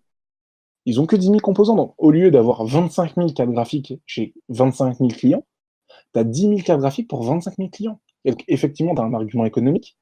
Et puis, c'est surtout que tu vas pouvoir les amortir. Enfin, tout le monde est gagnant un peu dans l'histoire. Entre guillemets, tout le monde est gagnant. Alors après, il y a toujours les gens qui diront oui, mais s'il y a une coupure si j'ai pas Internet, j'ai pas accès à mon ordinateur. Oui, mais c'est un peu déjà le cas aujourd'hui. Si t'as pas Internet, t'as pas accès à Spotify. Si tu stockes pas tes chansons à l'avance, si tu stockes pas tes vidéos à l'avance, t'as pas accès à Netflix. Enfin, je sais pas, Oui, oui, oui. JB, si t'as un avis Non, là-dessus. moi, en soi, avant que tu me fasses, tu sais, avant qu'on teste vraiment Ouais. Shadow, qu'on a testé ces quelques derniers mois, euh, j'étais plus pour le fait de dire, ouais, je préfère avoir la machine de mon côté, je préfère avoir accès à l'ordinateur, au disque dur, au processeur. Enfin, je préfère avoir la maîtrise totale de mon ordinateur plutôt que d'avoir accès juste à une interface et un mot de passe et un ID. Mais après avoir utilisé, et puis j'ai commencé de plus en plus à utiliser le cloud. Et donc c'est vrai que c'est pratique, mais moi je reste quand même sceptique par rapport à cet argument. Si t'as plus internet, si t'as plus, si t'as si t'as le quelconque problème, t'as plus accès à ton ordinateur. Alors que si t'as encore la machine sur toi, chez toi, tout ce que t'as en local, bah t'y as encore accès quoi. Et donc je, à vrai dire, je suis encore un peu mitigé sur cet avis-là. Moi j'aime bien quand même avoir encore des trucs en local, comme sur mon Après, Mac ou sur mon PC. après, il y aura toujours peut-être la possibilité, on en est au début, peut-être que dans 5, 6 ans, on arrivera à stocker des données sur nous et puis avoir une partie dans le cloud, un peu aujourd'hui comme Spotify. Aujourd'hui, Spotify, tu as 40 millions de titres, tu les as dans le cloud, mais tu peux en stocker une centaine sur tes trucs, peut-être que tu pourras stocker certains fichiers sur ton doigt. Ouais, Je ne sais pas voilà, c'est ça. exactement comment ça se passer, mais C'est on est au ça. début de quelque chose que je trouve extrêmement intéressant parce que c'est plus la propriété qui compte aujourd'hui, mais c'est l'expérience et Ouais. l'expérience du service. Et puis technologiquement, c'est un bond technologique Ah oui, incroyable. Enfin, c'est assez impressionnant. c'est quelque chose d'exceptionnel, un PC partagé. Enfin, c'est franchement le fait de pouvoir partager un GPU entre deux utilisateurs, d'avoir une gestion de priorité qui était là avant, qui était là après. Enfin, Ah ouais. franchement, je suis bluffé moi par Shadow parce que franchement, c'est comme tu as dit, c'est une start-up française et franchement, c'est impressionnant quoi. Alors, on donne l'exemple de Shadow parce qu'on Ouais. connaît bien Shadow. On connaît très bien Axel, Shadow. Ouais. on connaît très bien Shadow, j'ai eu le service pendant quelques temps. D'ailleurs, C'est peut-être les plus avancés aujourd'hui, hein. D'ailleurs, j'ai oublié de préciser, petite parenthèse, tout à l'heure je disais que je l'avais testé, mais c'est aussi grâce à toi, Nathan, que je l'ai testé. J'ai oublié de le dire. Oui, bien sûr, mais c'est pas Voilà. le plus important. Parenthèse Mais fermée. c'est quand même très intéressant de voir que aujourd'hui Shadow est peut-être le plus avancé. Et justement, c'est ce que disait Shadow par rapport à l'annonce de Google, c'était de dire, on arrive, on est en train de faire quelque chose de fou. Sauf qu'aujourd'hui, Shadow n'a pas la puissance de marketing et de communication de Google. Et aujourd'hui, Google est en train de leur faire la com. En fait, Google est en train de tout simplement de faire la com, puisque dans tous les articles qui parlent du projet Stream, eh ben, le nom de Shadow y est. Et ça fait plaisir de voir Shadow, parce que Shadow, faut vraiment comprendre que c'est quelque chose d'à part. C'est pas réellement juste vous jouez à un jeu, c'est vous avez vraiment un PC. Vous Ah, t'as avez vraiment un PC Windows, derrière, clairement, c'est ça. voilà, c'est pas juste vous démarrez une interface et on vous propose les jeux disponibles. C'est pas Ah, non, ça, c'est ça. ça va vraiment encore plus loin. Non, c'est vraiment quelque Mais chose d'assez exceptionnel. Enfin, ah bah c'est moi pour le coup, c'est stable. Surtout, c'est extrêmement stable. Même au début, c'était stable. C'est-à-dire qu'ils sont pas arrivés, ils ont pas dit ouais, on va fournir un PC dans le cloud et sans garantir une stabilité derrière. C'est-à-dire que t'as fait partie des premiers à tester les Shadow et mis à part quelques bugs d'affichage de temps en temps, c'était vraiment très très stable.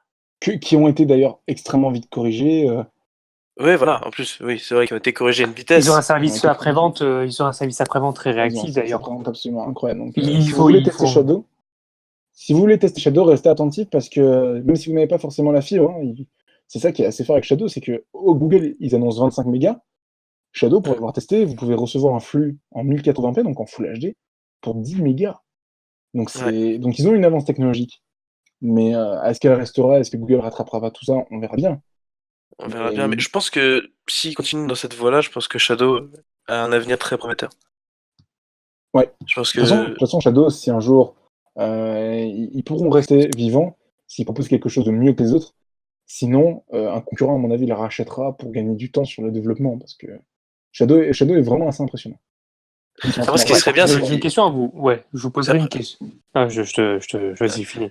après, ce qui serait bien, c'est qu'ils puissent proposer, enfin, qu'ils proposent plusieurs OS. C'est-à-dire que je pense que ce sera impossible à faire avec macOS, mais ce serait À moins bien, de l'arracher avec Apple, c'est impossible. ce serait cool de dire ouais, tu peux avoir macOS sur Shadow, quoi. Aujourd'hui, ils travaillent sur une version de Shadow où, en gros, au moment d'abonner, tu aurais le choix entre Windows et Linux. Ça, ce serait bien. Déjà Donc, travailler sur Linux. Pour certaines voilà. personnes comme moi qui aiment bien Linux, c'est quelque chose de bien, je trouve. Justement, pour continuer dans ce que disait Antoine dans l'argument technologique, c'est qu'aujourd'hui, pour tous ceux qui vont avoir les nouvelles cartes graphiques, Shadow va mettre les anciennes cartes graphiques, ils vont juste les baisser de prix. C'est-à-dire Mm. qu'aujourd'hui, l'abonnement coûte 30 € par mois si vous vous abonnez pendant un an, donc avec un engagement d'un an. Sinon, c'est 44,95 par mois sans engagement. Mais aujourd'hui, si vous voulez rester au top, c'est 30 € par mois, mais on peut imaginer, c'est ce que Shadow laisse comprendre, qu'il y aura un abonnement à 20 € par mois, mais tu n'auras pas les tout derniers composants. Tu n'auras pas la toute dernière carte graphique, tu auras la génération présente, ce qui est amplement suffisant, mais ils vont pouvoir diversifier leur gamme en commençant avec un abonnement haut de gamme, puis en utilisant les anciens composants pour les mettre sur des versions un peu moins chères. Donc là, l'argument écologique, il est intéressant. Et puis c'est ce que j'allais dire, je trouve que Shadow, pour moi, c'est une aussi grosse claque que quand Skype est arrivé. La possibilité de pouvoir communiquer avec quelqu'un à En distance, vidéo aussi. de pouvoir faire de la Ouais. vidéo et des appels vocaux. Souvenez-vous, quand Skype est arrivé, tu pouvais discuter avec quelqu'un qui se trouvait à 3000 km pour pas un sou. Et Mm. surtout, ça marchait extrêmement bien, quoi. C'était un téléphone dématérialisé. Pour moi, Ouais, ça me Ça met a une été aussi grosse créé, claque, hein. ça a été créé par des Estoniens d'ailleurs, Skype, hein, pour ceux Oui, qui ne le Skype. sachent pas. Ouais. Ouais, mais qui a été racheté par Microsoft, mais de base c'était estonien. Ouais, Ouais. ouais. Et les Mais Estoniens, c'est c'est vraiment... des fous furieux. C'est des fous furieux. Ils sont très très en avance niveau technologique, mais Surtout dans les réseaux. Surtout dans les réseaux, ils ouais, sont. dans les réseaux et dans tout ce qui justement est dématérialisé, il y a un pays nordique, je ne saurais plus dire lequel, qui a aujourd'hui supprimé tout simplement la monnaie. Tout simplement, tout se passe en dématérialisé, avec des systèmes comme Apple Pay, Ah, Google Pay. la Suède, la Suède, non. Ah, Je, la je- Suède. j'ai pas envie de dire de bêtises. Je crois que c'est ça. Ok. Je pense que Mais c'est c'est un la pays Suède à mon nordique. avis.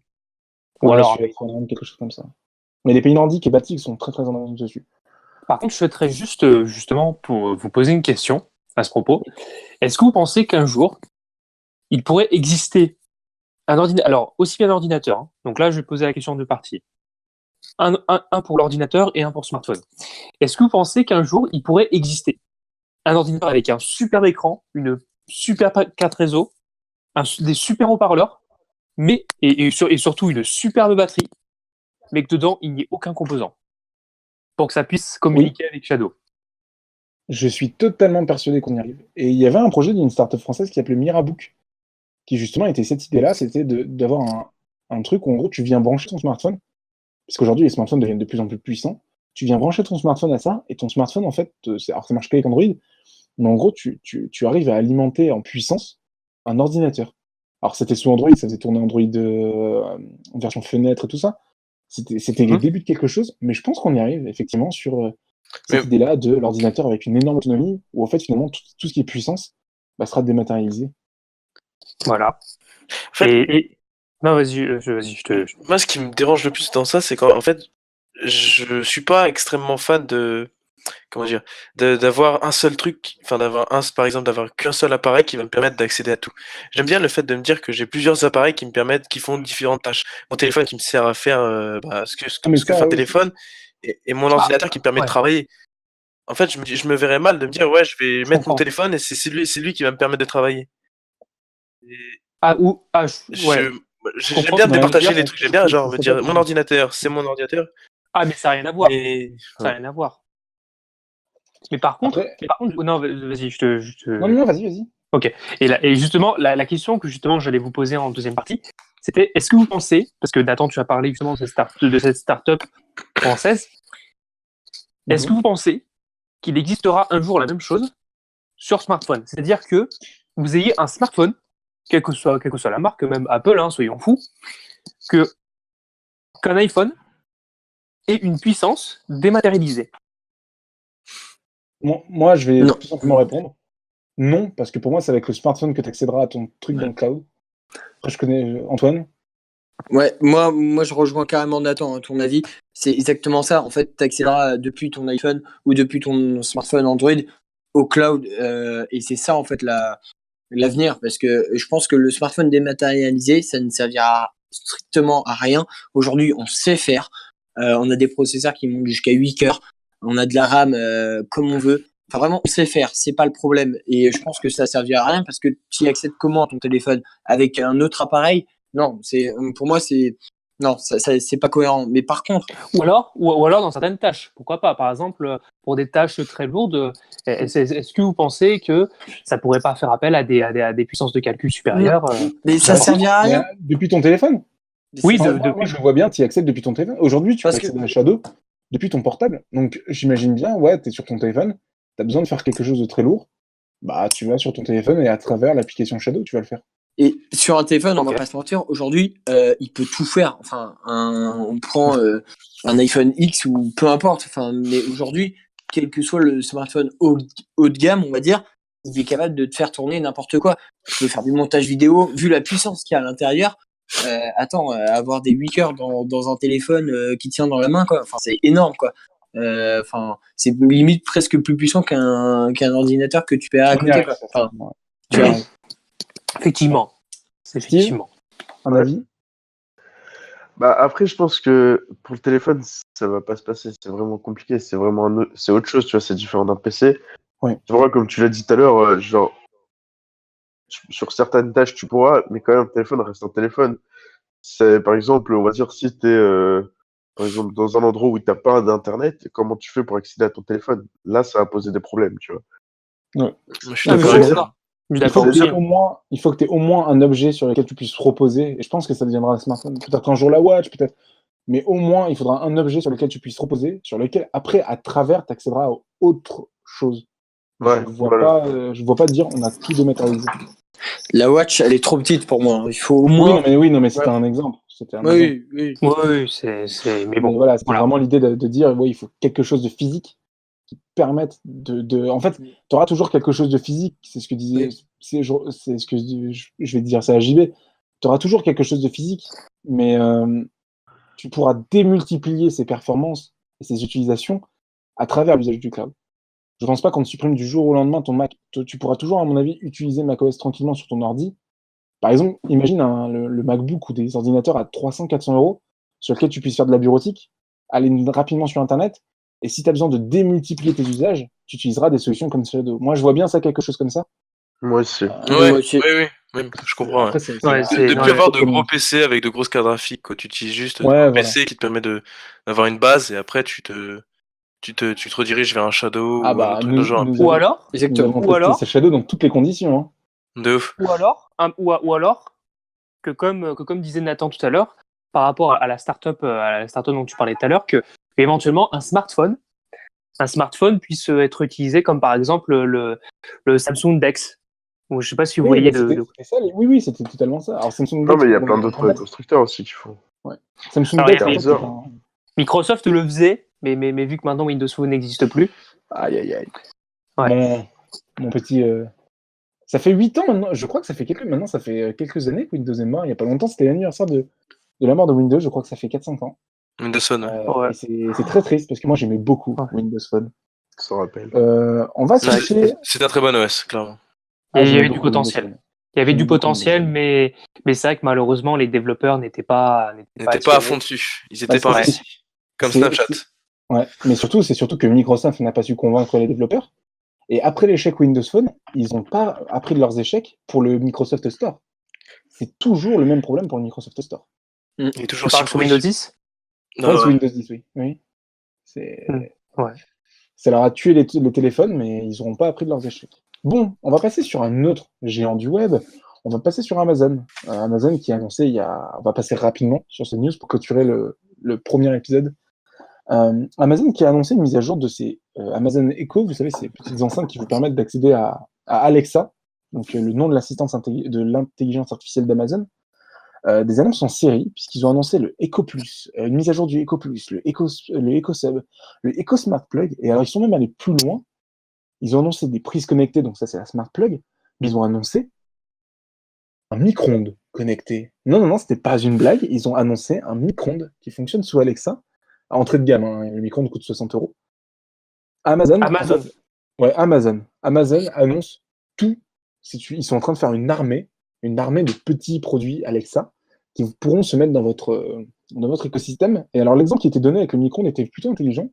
C'est que tu ne pensais plus à mettre ton plat. C'était tu mettais ce que tu avais à mettre dans le micro-ondes et tu demandais à Alexa, Alexa, fais-moi cuire des pâtes. Et Alexa, automatiquement, allait pouvoir récupérer le programme pour faire des pâtes sur le web et aller adapter la puissance avec le temps sur le micro-ondes. Donc ils étaient vraiment en train de montrer des usages. Pour le coup, ils n'ont pas juste annoncé des produits, ils ont annoncé des usages. Entre Amazon, entre Google, entre Apple et son HomePod, entre Microsoft. Parce que putain, ouh là là, on n'en a pas parlé, mais Microsoft a annoncé un casque audio dans lequel il y a Cortana. Est-ce qu'on n'est pas en Ah, train il y a d'arriver Cortana. sur... Ouais, mais Cortana, quoi. Oui, alors après, oui. J'ai envie de dire, Le casque, à la limite, je suis d'accord, mais Cortana. le casque audio est très intéressant. Hein. Je vais vite. Petite parenthèse parce que j'ai oublié. Le casque audio, c'est un casque audio qui a réduction de bruit, qui a 24 niveaux réglables de réduction de bruit, que vous pouvez bouger avec une molette sur le côté gauche. Et à droite, vous pourrez modifier le son. Et c'est un casque très haut de gamme. Hein. Là, franchement, c'est 350 $, disponible à la fin de l'année. C'est du très très haut de gamme. Voilà, c'était l'annonce de Microsoft que j'avais oublié. Désolé encore. Mais est-ce qu'il n'y a pas trop d'assistants, tout simplement? Si. Je pense que si. Ouais. Je pense que. Bon, après, il y a chaque marque va faire son assistant parce que chaque marque veut se démarquer. Mais à un moment, on va pas tous se retrouver avec 5 assistants chez nous, quoi. Il va falloir faire un choix et clairement, je pense que Google reste le meilleur choix à faire. Hein. Alors, Amazon avait un intérêt très particulier avec ses échos, c'est la capacité de vous faire vendre parce que c'est l'objectif principal des échos, faut pas se mentir, c'est la capacité d'aller commander sur Amazon à la voix.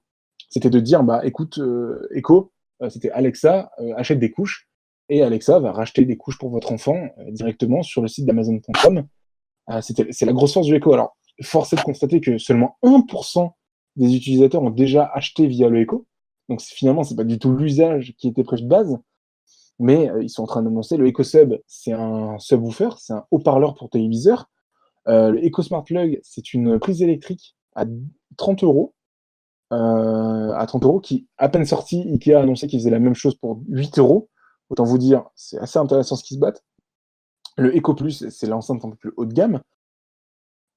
Déjà, le nom est un peu compliqué, mais on commence à avoir beaucoup d'assistants.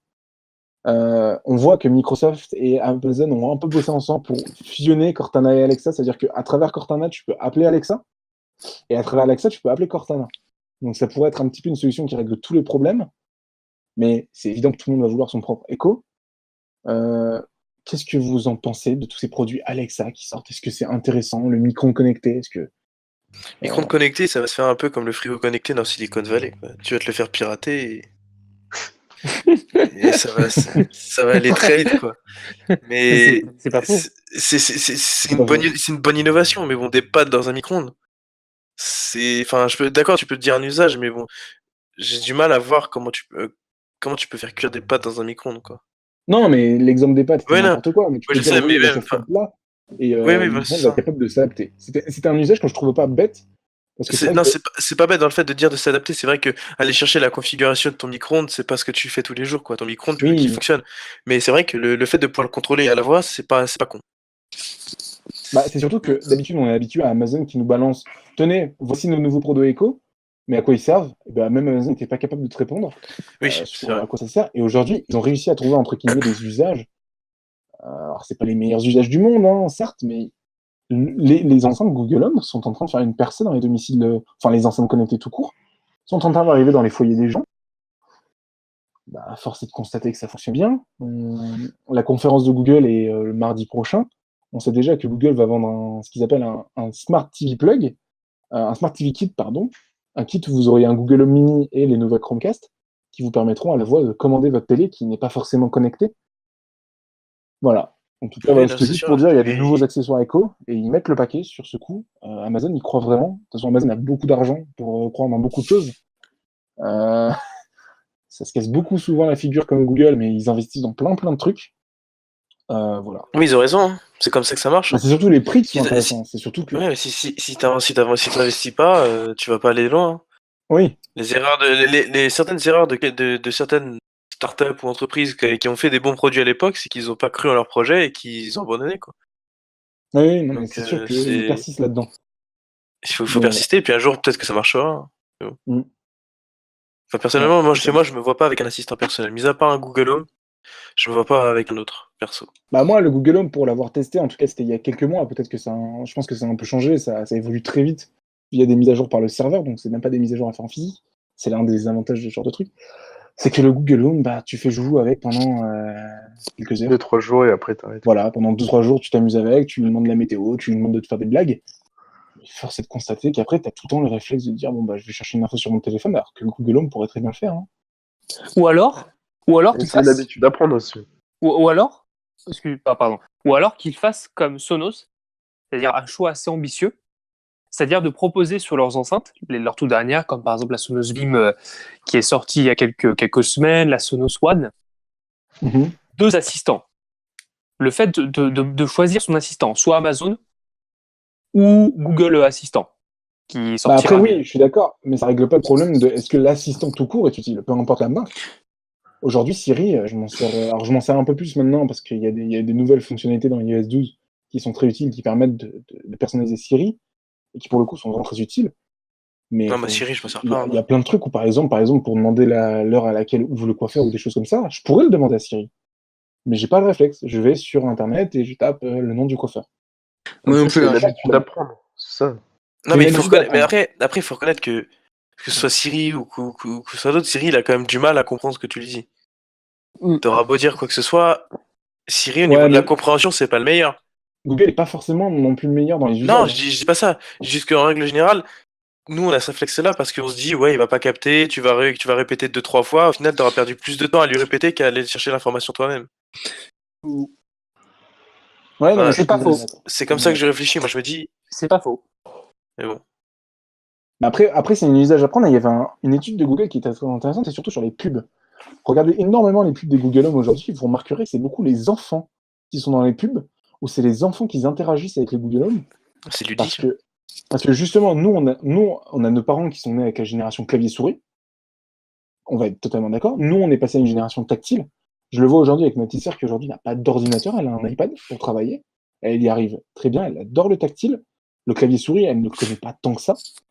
Est-ce que la future génération, après encore ma petite sœur, est-ce que les nouveaux-nés qui sortent aujourd'hui bah, ils vont pas tout connaître à la version avec le vocal, ne même plus utiliser d'interface, mais juste demander, interagir avec le vocal. Parce que Ouais, finalement, pour rien. le premier truc que tu fais aujourd'hui quand tu es un enfant, le premier truc que tu es capable de faire, c'est de parler. Ouais. C'est de parler. Un enfant, c'est sa Ouais. première capacité, il est de parler. Et d'ailleurs, je trouvais ça très intelligent que Amazon comme Google, aujourd'hui, est en train un peu de pousser la question de il faut dire s'il te plaît à l'assistant. Parce que c'est vrai qu'aujourd'hui, il y a plein de situations où les gens disent ouais, fais ci, fais ça, et l'assistant, il fait oui et non. Il fait le truc dans tous les cas. Et Google Ouais. demandait à ce qu'on dise s'il te plaît à l'assistant pour venir justement éduquer un peu les jeunes. Parce que c'est que quand tu dis jamais s'il te plaît à l'assistant, pourquoi le petit il irait dire s'il te plaît au boulanger quand il achète le pain? Donc voilà, C'est c'était vrai. rapidement une petite mise à jour par rapport à ça. C'est un ouais. On va passer rapidement, très rapidement sur la question coup de cœur. Question coup de cœur. Antoine, est-ce que tu as un coup de cœur à faire partager aux gens rapidement avant de partir? Est-ce que tu as un petit coup de cœur à partager? Oui. Alors, moi, le coup de cœur, c'est vraiment iOS 12, qui est super bien optimisé,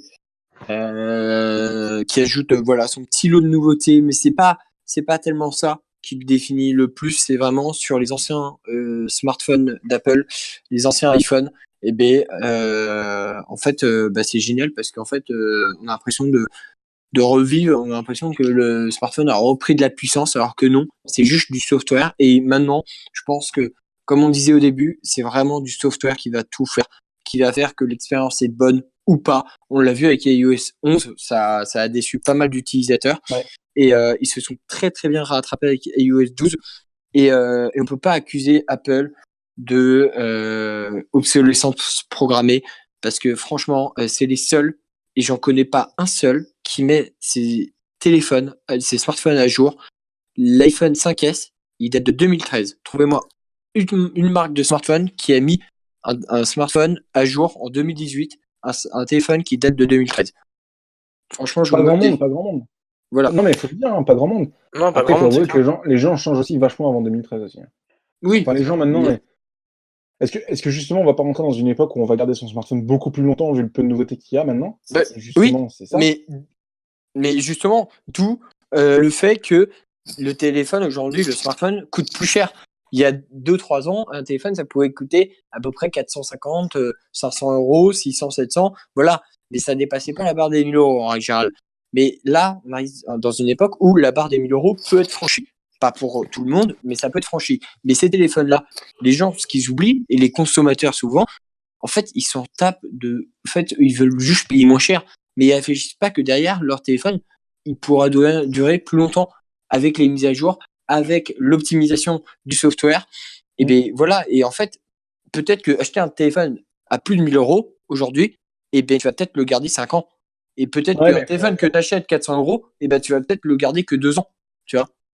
ouais, je suis d'accord. Mais ça, c'est vraiment quelque chose à faire rentrer dans les gens parce que c'est vrai qu'aujourd'hui, quand tu arrives sur Amazon et que tu vois les prix des smartphones, bah, tu penses pas trop à ton usage dans 3-4 ans et tu penses plutôt à ton À ton côté compte en banque à croissant tout soi. de suite. Ouais, voilà, tu penses tout de suite à ton compte en banque tout de suite parce que Non, mais c'est ça. la C'est conseillère, ça. elle va pas te dire dans 5 ans, elle va pas te dire ouais, bah, tranquille, on se reparle dans 5 ans. Ah non, si t'es à Non, mais découvert, c'est si ça. t'es à découvert, elle va venir te voir tout de suite, elle.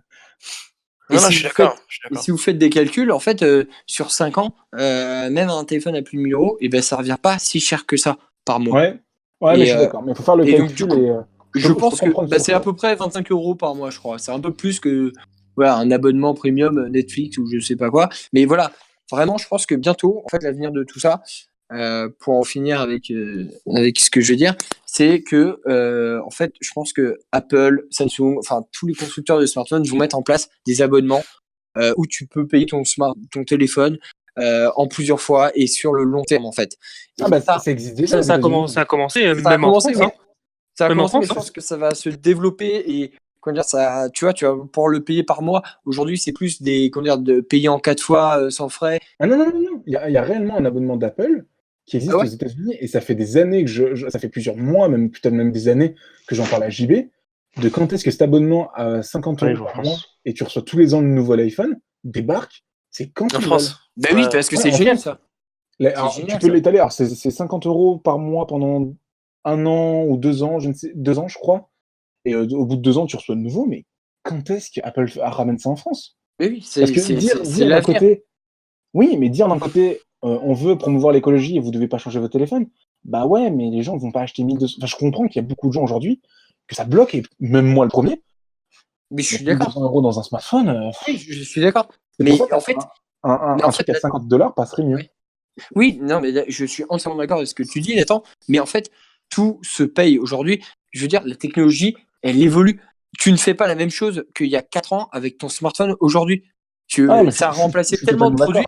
d'accord. Si tu fais la somme des produits que tu avais auparavant et maintenant tu fais la somme du seul produit que tu as dans ta poche, eh bien, il a remplacé énormément de choses. Et c'est pour ça que ça coûte cher. Ouais, le baladeur MP3, l'appareil photo compact. Voilà. Et aujourd'hui, un téléphone qui coûte 1 000 €, et bien aujourd'hui, ben, c'est le prix. Et bien, c'est le prix pour tout en fait. C'est comme les voitures électriques. Ceux qui veulent avoir une voiture électrique aujourd'hui, eh ben, ils vont devoir mettre le prix.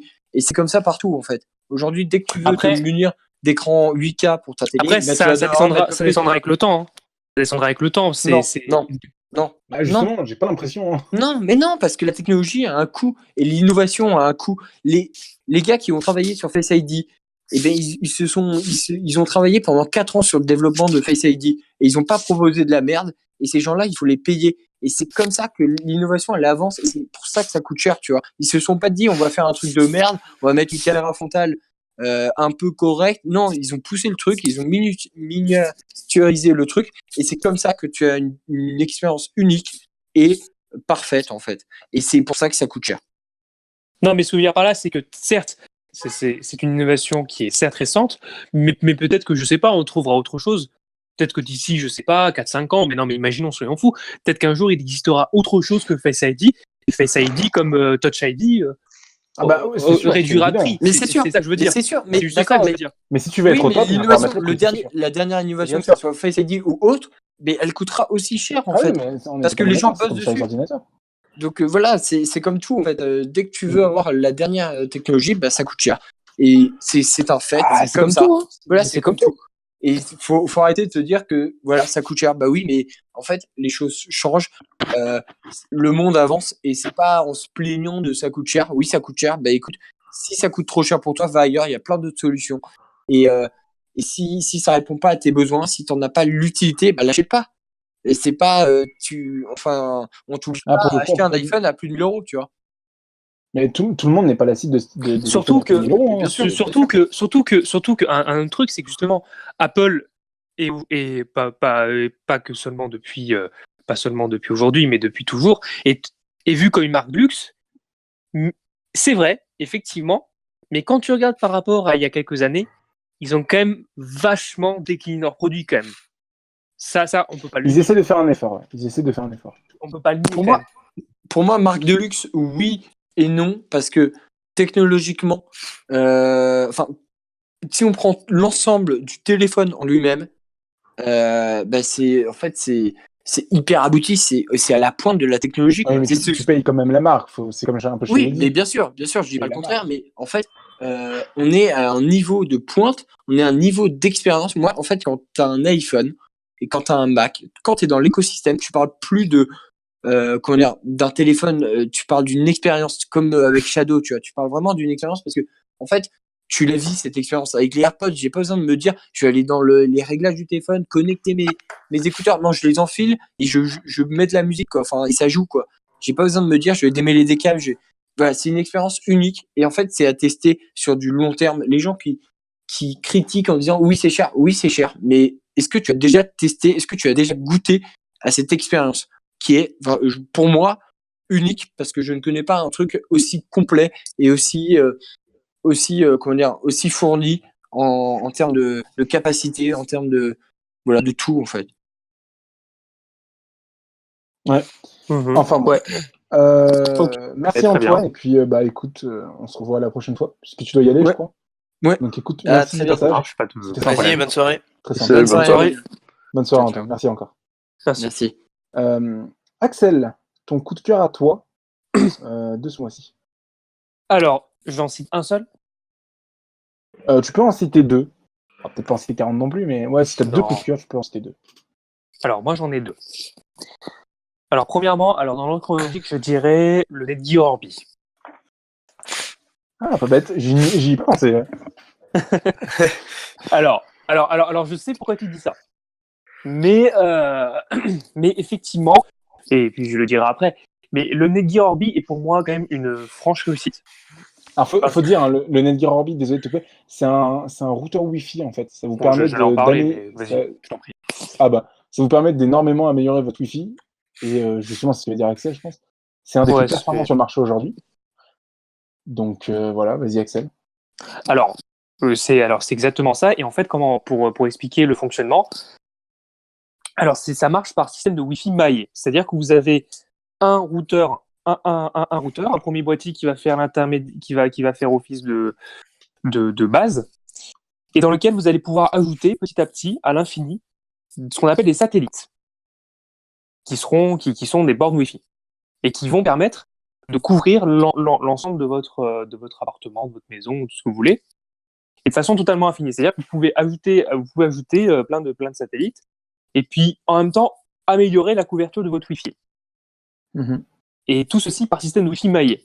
Alors effectivement, l'avantage, c'est que du coup, ça permet d'offrir une stabilité vraiment impeccable. C'est-à-dire que quand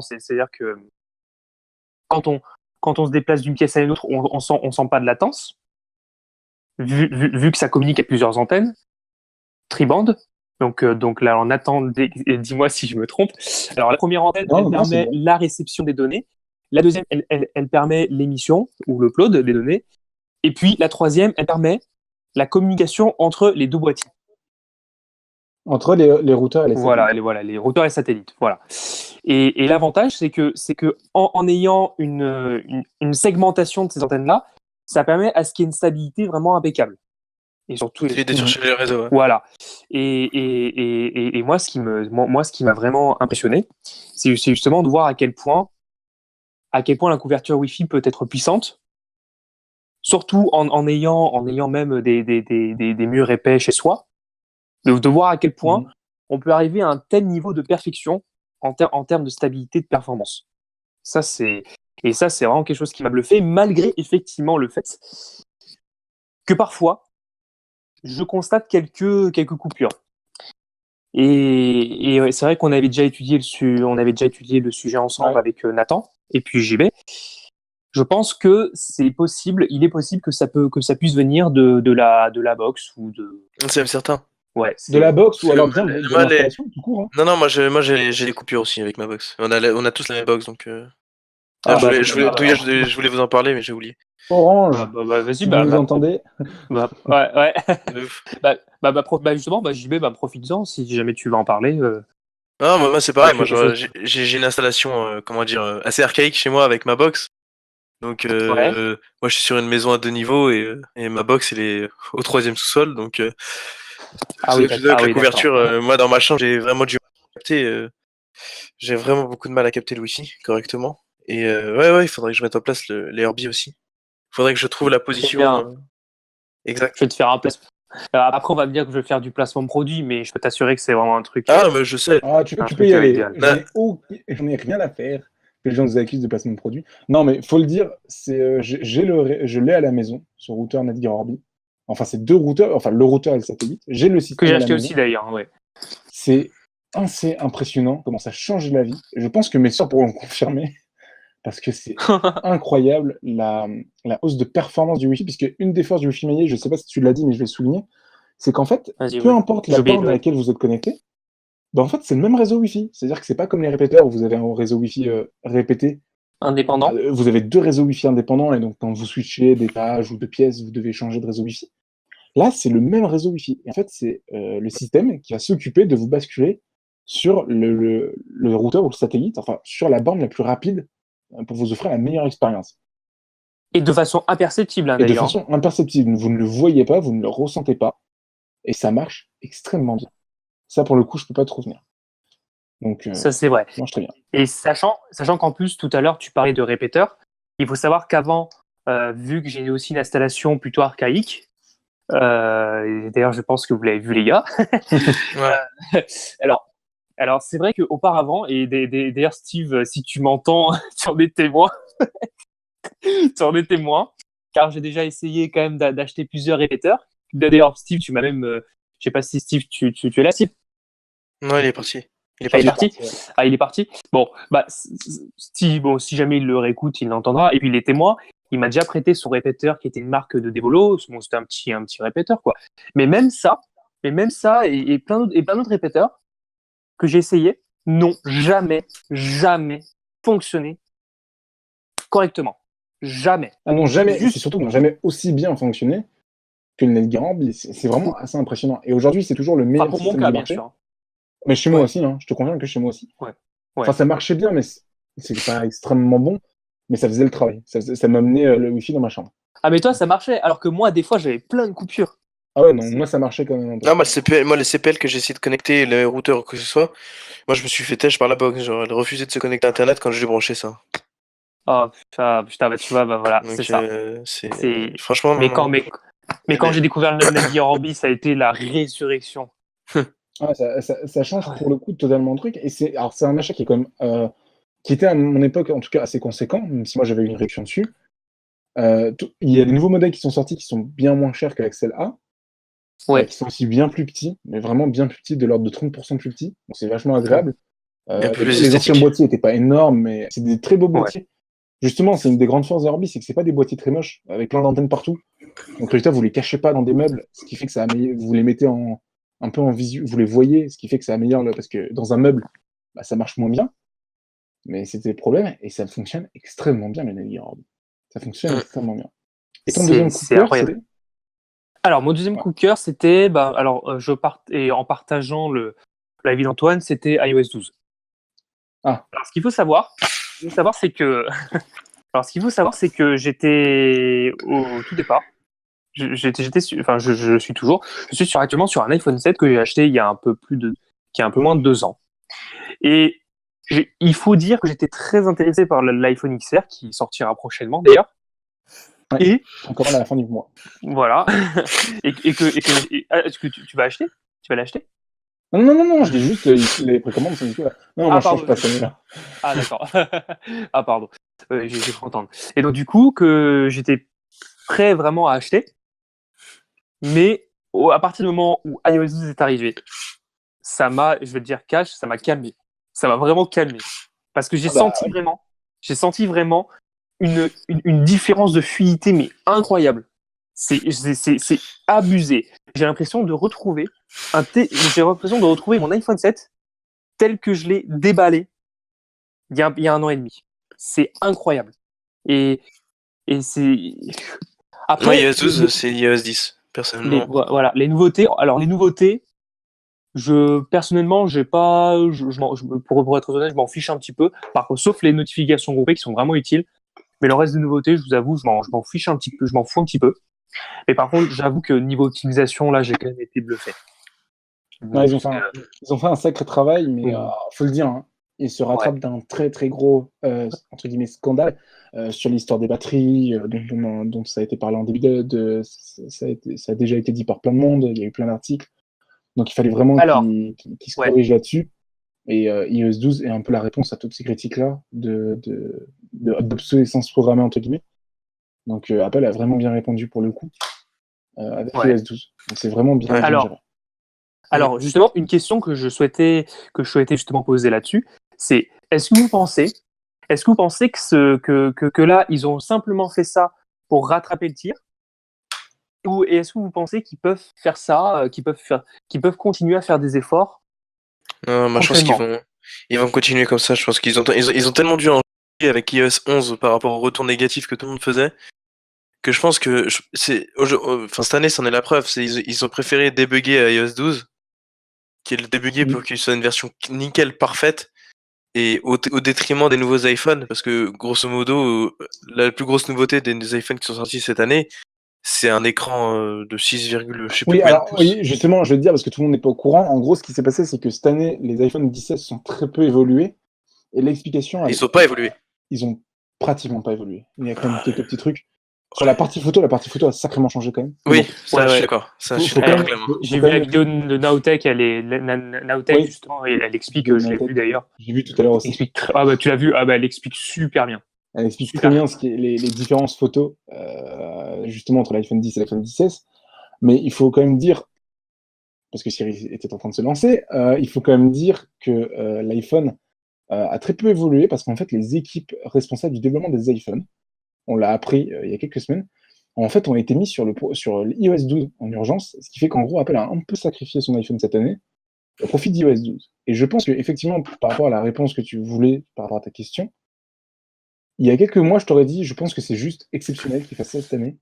Mais je pense que de l'interview que Tim Cook a donnée il y a quelques jours, où il explique qu'en gros, les iPhones sont très chers, mais ils sont là pour durer dans le temps, je pense que c'est un message très clair des mises à jour type iOS 12, on va en avoir un peu plus souvent.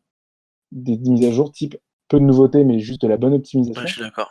Parce qu'en gros, Tim Cook a très bien compris que les gens n'allaient pas acheter 1200 euros de téléphone chaque année, et qu'en gros, les gens allaient garder, c'est ce que disait Antoine, les téléphones 4-5 ans. C'est un peu comme les ordinateurs. Les ordinateurs ont changé bien plus souvent avant, et l'ordinateur, maintenant, est un secteur où maintenant tu changes vraiment quand tu n'as plus vraiment le choix.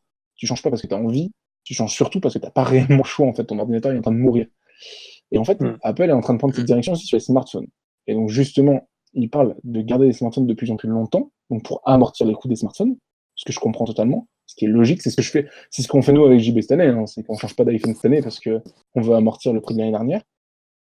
Et donc, il faut que pour amortir ce coût, il faut pas que les gens soient déçus, il faut leur donner une bonne expérience. Et c'est ce que disait Antoine, l'expérience, ça passe par le logiciel. Donc, je pense qu'on a eu des mises à jour type iOS 12. En tout cas, on n'aura peut-être pas des mises à jour type iOS 12, mais quand ils vont concevoir les prochains iOS, la partie optimisation et performance va être bien plus prise en compte dans le développement qu'avant, je pense. Ou avant, c'était plus sur la mise en avant de tout ce qui était nouveauté. Venez les mecs, on fait des nouveautés, mais on pense pas trop aux anciennes générations de smartphones. Et Apple met à jour l'iPhone 5S, mais je pense que c'est pas le meilleur exemple. C'est surtout qu'ils font un travail pour améliorer pour les iPhone 7, comme toi, pour améliorer. Et c'est cool, parce qu'une personne comme toi va pouvoir garder son smartphone un an de plus, donc l'amortir un an de plus, et donc tu seras pas déçu d'Apple, et donc il y a de grandes chances que ton prochain smartphone, ça soit un iPhone. Donc c'est vraiment une stratégie Ah, mais commerciale. moi, c'est certain. Moi, c'est certain Ah que ouais, mon prochain smartphone, c'est un iPhone. Hein. Moi, je pense aussi. Moi, je changerai pour rien au monde. Même si bon, le prix il va me trouver, il va être. Oui, mais si tu l'amortis plus longtemps, Oui, si tu l'amortis plus longtemps, moi, c'est il n'y a ça pas de le souci. grand Hein. truc. Mais C'est ça, moi, après, c'est voilà, le que truc, c'est qu'au moment de l'acte d'achat, ça fait mal. voilà, ça fait mal. C'est que Ça fait très mal. l'amortissement de 5 ans, tu le ressens quelques années plus tard, quoi. Tu le ressens pas tout de suite. Tu le Ouais. ressens au bout de 2 ans. Au bout de 2 ans, tu fais bon, il m'a coûté cher, mais bon, il est encore vivant et il est encore super performant. Je pense que c'est surtout toi, Axel, qui dois le voir avec ton iPhone 7. Ah ouais, Ah, voilà. c'est Je pense que c'est toi flagrant. l'exemple le meilleur. Ma sœur aussi est super contente d'avoir C'est iOS 12 flagrant. parce qu'elle va vraiment bien plus l'amortir son iPhone. Donc voilà. Ouais. JB, ton coup de cœur à toi aussi. Moi, ça va être très rapide puisque bon, j'ai pas vraiment de gros coup de cœur, mais bon, moi, mon gros coup de cœur, enfin, j'ai deux gros coups de cœur, c'est mon Mac, hein, le premier. Grosso merdo, c'est un achat qui m'a fait mal, mais que je ne regrette absolument pas. T'en as C'est besoin, faut le dire, hein. T'achètes un Mac parce que t'as des besoins professionnels. j'ai un besoin professionnel d'un Mac, mais c'est vraiment une machine que je regrette pas d'avoir acheté à titre personnel parce que franchement, c'est un truc, enfin, cet ordinateur que j'utilise vraiment tous les jours, mais et je lui envoie des patates dans la gueule, mais vraiment. Je le bourrine assez et franchement, il tient super bien la route. Le seul inconvénient, c'est qu'il chauffe, mais bon. Après, j'ai trouvé une petite astuce, c'est mettre les ventilos à 5000 tours minute. Et après, du coup, le top case est comment dire, assez froid pour que je puisse travailler correctement. Et sinon, le reste, c'est que du bonheur. Franchement, c'est une très belle machine. C'est pour ça que D'accord. quand on dit que l'iPad va Tant peut-être mieux. remplacer le Mac, ça me fait un peu mal. Mais bon, ça, c'est un autre sujet. Et, Justement, On en parlera de ça d'ailleurs. et mon deuxième coup de cœur, c'est l'Apple Watch Série 4. Ah, tu l'as vu? Je l'ai entrevu parce que j'avais pas tellement de temps, mais oui, c'est mon deuxième coup de cœur. Elle est très très belle. Faut le dire, elle est très très belle. Et même moi, qui suis pas un grand fan de watch, j'en ai une, mais c'est presque un regret. Parce que je suis pas un gros utilisateur et que bon bah c'est sympa, mais c'est un accessoire. Et je suis pas un grand fan des accessoires en général. Faut avouer que la série 4 est très belle. Je Ah, moi, ne craquerai pas. moi, je pense que je vais craquer en décembre. À Très Noël. clairement. À Cadeau de Noël, moi, Noël. à Noël, ça va être le cadeau de Noël. Mais l'autre, elle va repartir chez Apple et je vais reprendre une série 4. Mais enfin, ça reste à voir, mais je pense qu'il y a 90% de chances que ce soit le cas. Ah, c'est bien ça, j'aime bien ce genre de Ça- probabilité. C'est vrai que c'est vrai qu'elle est quand même, je l'ai vu aussi. Ouais. Et moi qui ne suis pas un Bon, on l'a adepte. vu ensemble, c'est vrai. Elle est très Comment? jolie. On l'a vu ensemble? Ouais, on l'a vu avec. Ouais, on l'a vu ensemble, Nathan. C'est vrai qu'elle est quand même super jolie. Bah, c'est ce que je disais à JB il y a quelques jours, c'est la vraie deuxième watch. C'est-à-dire qu'il y a eu Ouais. l'Apple Watch avec la série 1, série 2, série 3, qui Il pour y a eu moi sont l'Apple la Watch, bonne. non, il y a eu l'Apple Watch bêta 1, bêta 2 et l'Apple Watch 2. Non, pour moi, c'est vraiment une vraie belle Apple Watch. Mm. Elle est très classe. Bon, après, ça change pas qu'elle a pas beaucoup d'usages supplémentaires, même s'il y a 2-3 trucs sympas. Non, mais même sans pourtant Mais, parler des usages, je Mais trouve c'est un que accessoire, c'est clairement un accessoire. Et c'est quelque chose qui sacrifie pas l'usage. design, au niveau du Voilà. design, elle est belle. Puis moi, je suis un fan de l'Apple Watch depuis que je l'ai, la mienne, donc Voilà. on va pas se Lui, mentir. c'est son coup de cœur. Moi, l'Apple Watch, un peu moins, vous l'aurez compris. Moi, Ouais. mon coup de cœur, c'est pas une, c'est une appli qui s'appelle GoodNotes. Alors, GoodNotes, ça paraît tellement bête. JB, c'est très bien de quoi je parle. C'est une appli qui permet en fait de prendre tes cours sur iPad, donc d'avoir un vrai bloc-notes. Et pour le coup, je comptais utiliser en cours le Mac, mais je me rends compte que écrire sur l'iPad avec le stylet, bah, c'est quand même vachement plus naturel. Moi, je préfère parce que je suis dans une filière où on fait beaucoup de formules de chimie, de calcul et tout ça, donc c'est quand même vachement plus agréable de le taper à la truc. Et alors, l'iPad, autant l'iPad est un très bon truc, et l'iPad et l'Apple Pencil, ça marche très bien, autant je trouve que tout ce qui fait que j'adore utiliser l'iPad en cours, c'est surtout via l'appli. Parce que l'appli permet des fonctions extrêmement bien, elle permet de tirer des traits droits, donc d'avoir un truc très propre, elle permet d'intégrer des photos en milieu de vos cours, d'intégrer des schémas, de faire des copies-coller, de scanner des copies-copier. Donc c'est une très bonne appli, elle coûte 9 euros.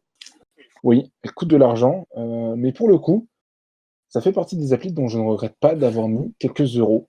Parce que tu mets 9 euros d'un coup et tu ne mets plus d'argent, et tu as tout le temps tes mises à jour. Et je suis un très grand fan de cette appli, qui aujourd'hui, mon iPad Pro plus mon Apple Pencil ne me servirait pas à grand chose en cours s'il n'y avait pas cette appli. Donc voilà, c'est mon coup de cœur, c'est cette appli que j'avais avant, mais que je n'avais pas exploité dans toutes ses capacités. Et qui est une appli que je recommande fortement si vous avez un iPad Pro et que vous voulez prendre des notes. Même pas forcément des cours, mais juste des notes. C'est une appli qui est très agréable, qui permet de sauvegarder sur Google Drive, OneDrive, sur vos services de cloud, et sur iCloud aussi. Ça, c'est génial. Ça, c'est très pratique. Tu peux accéder à tes cours de partout, sur ton téléphone, sur ton ordi, sur des trucs et tout ça. Donc, c'est vraiment très pratique. Donc, c'est ça mon coup de cœur de ce mois-ci.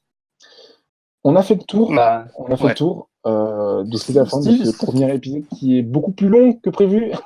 Que prévu, ouais, je viens de remarquer ça Nous aussi. sommes à 1h40, il me semble. Ouh là Je là. verrai ça au moment du dérochage. On verra ça. Je le couperai pas, ça sera un épisode pilote. Là, on fera peut-être moins d'articles la prochaine fois pour rentrer plus dans le format. C'était vraiment un test Ouais. pour nous. En tout cas, moi, c'est un test que j'ai beaucoup aimé. Je sais pas vous. Moi, ça m'a plu. Ouais. Moi, j'ai beaucoup aimé. Ouais. J'ai essayé de donner un temps équitable à tout le monde, même si Steve était... Non, c'était très bien équilibré. Donc voilà. Ouais, non, franchement, c'est bien. Puis il y avait des sujets très intéressants. Non, franchement, c'était un bon premier épisode. J'ai hâte de faire le deuxième, en tout cas. Ouais. Est-ce que je peux juste vous terminer par un sujet qui en ce moment fait grande polémique, notamment chez Apple. Si je peux vous poser cette question. Lequel, le Beautygate? Comment? C'est lequel? Chez Apple? Ouais. Alors, c'est l'iPad, le nouvel iPad Pro, avec une grande probabilité, selon des analystes, qu'il y ait l'USB-C. Ah, alors... Oula, c'est un débat dans lequel on va rentrer très rapidement. C'est extrêmement bien. Enfin, je vous renverrai dans un article que j'ai écrit dans les notes de l'émission sur ce qui s'appelle Si je faisais la loi chez Apple. En gros, je revenais un petit peu sur tous les produits Apple et je disais ce que je virais de la gamme, ce que je changeais, les prix, les composants, des trucs comme ça. Et sur l'iPad, je disais justement que je voulais un port USB-C pour que l'iPad devienne un vrai ordinateur.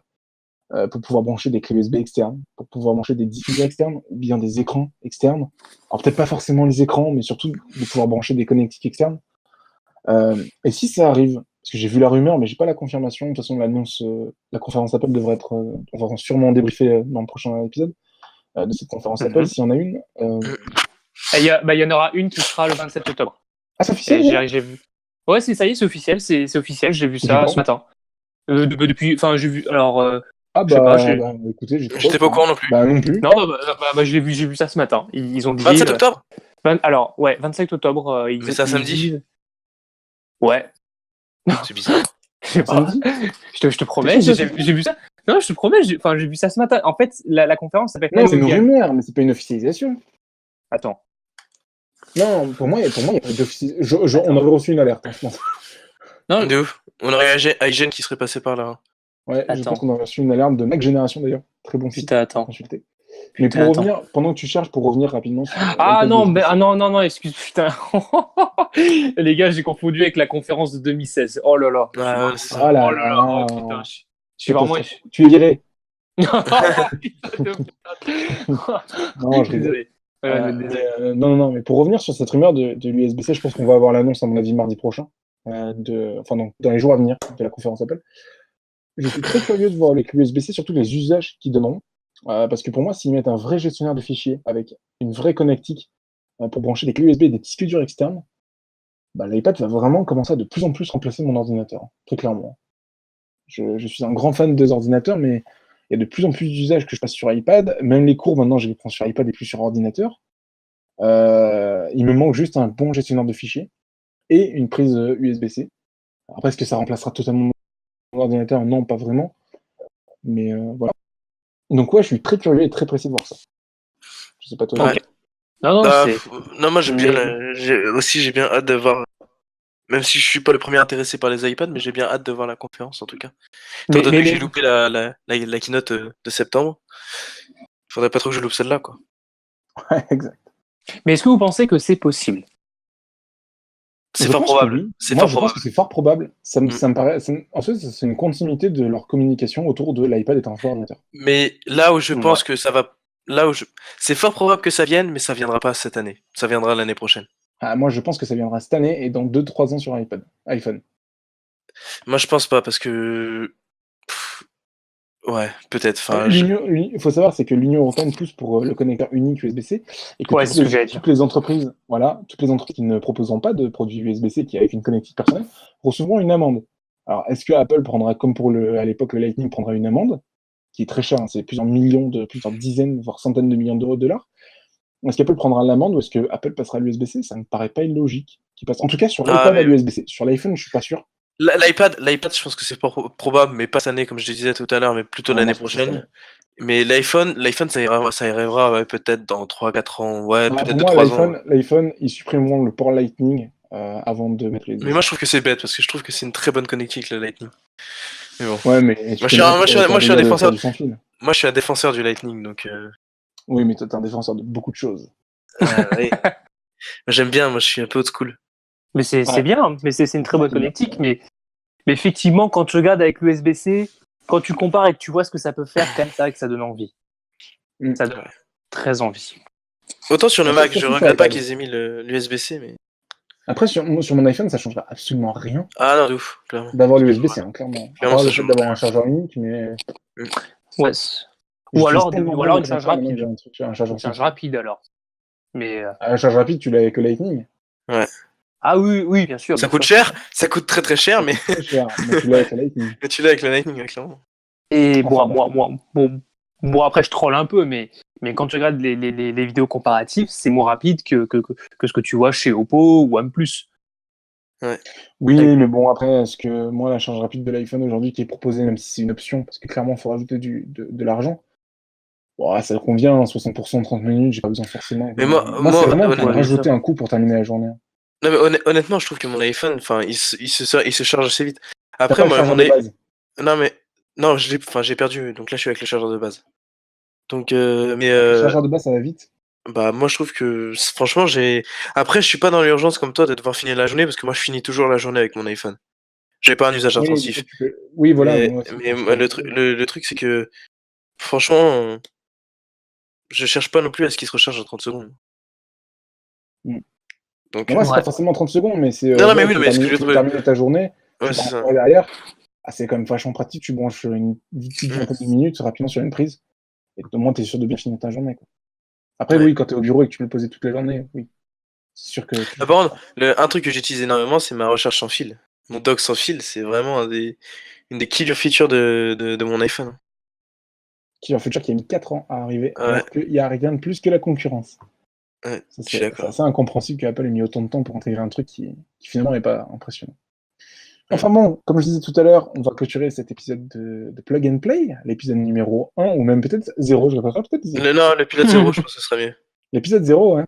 Ouais, les pilotes, c'est toujours le 0, après on passera sur l'épisode 1. Mais je pense on passera sur l'épisode 1, qui sera bien plus court, je vous rassure. Là, c'était vraiment parce que je voulais mettre des sujets, mais je savais pas vraiment combien de temps ça allait durer, de switcher entre les gens. Donc, c'est un peu long, mais l'avantage du podcast, c'est que vous pouvez l'écouter en plusieurs fois. Donc, vous pouvez mettre pause. Un peu le matin et un peu le soir. Un peu le matin et un peu. Bah voilà, très bien. Sur votre trajet le matin, sur votre trajet le soir, ça sent très bien.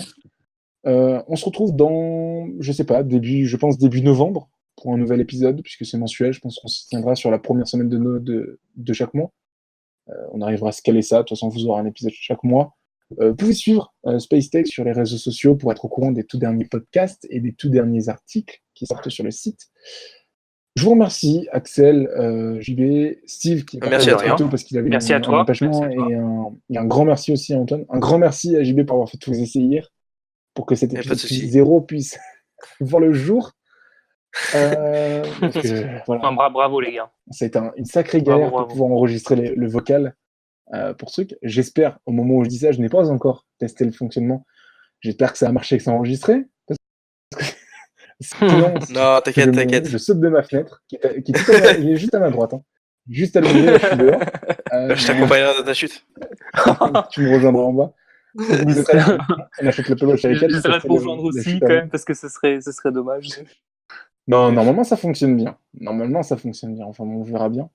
Ouais. Je vous remercie les mecs, je remercie Steve, je remercie Antoine, je remercie Axel, je remercie Avec JB, grand plaisir. encore une fois, Ouais, pour grand avoir plaisir. vu le jour de cet épisode 0. Puisque oui, il va s'appeler 0. Ouais. Voilà, c'est bon, j'ai décidé, là maintenant, c'est fait. Écoutez, à la prochaine. À la On se prochaine. tient au courant, nous, sur les réseaux. À bientôt sur Plug and Play. Et puis, à la prochaine. Voilà. À la prochaine. À la prochaine.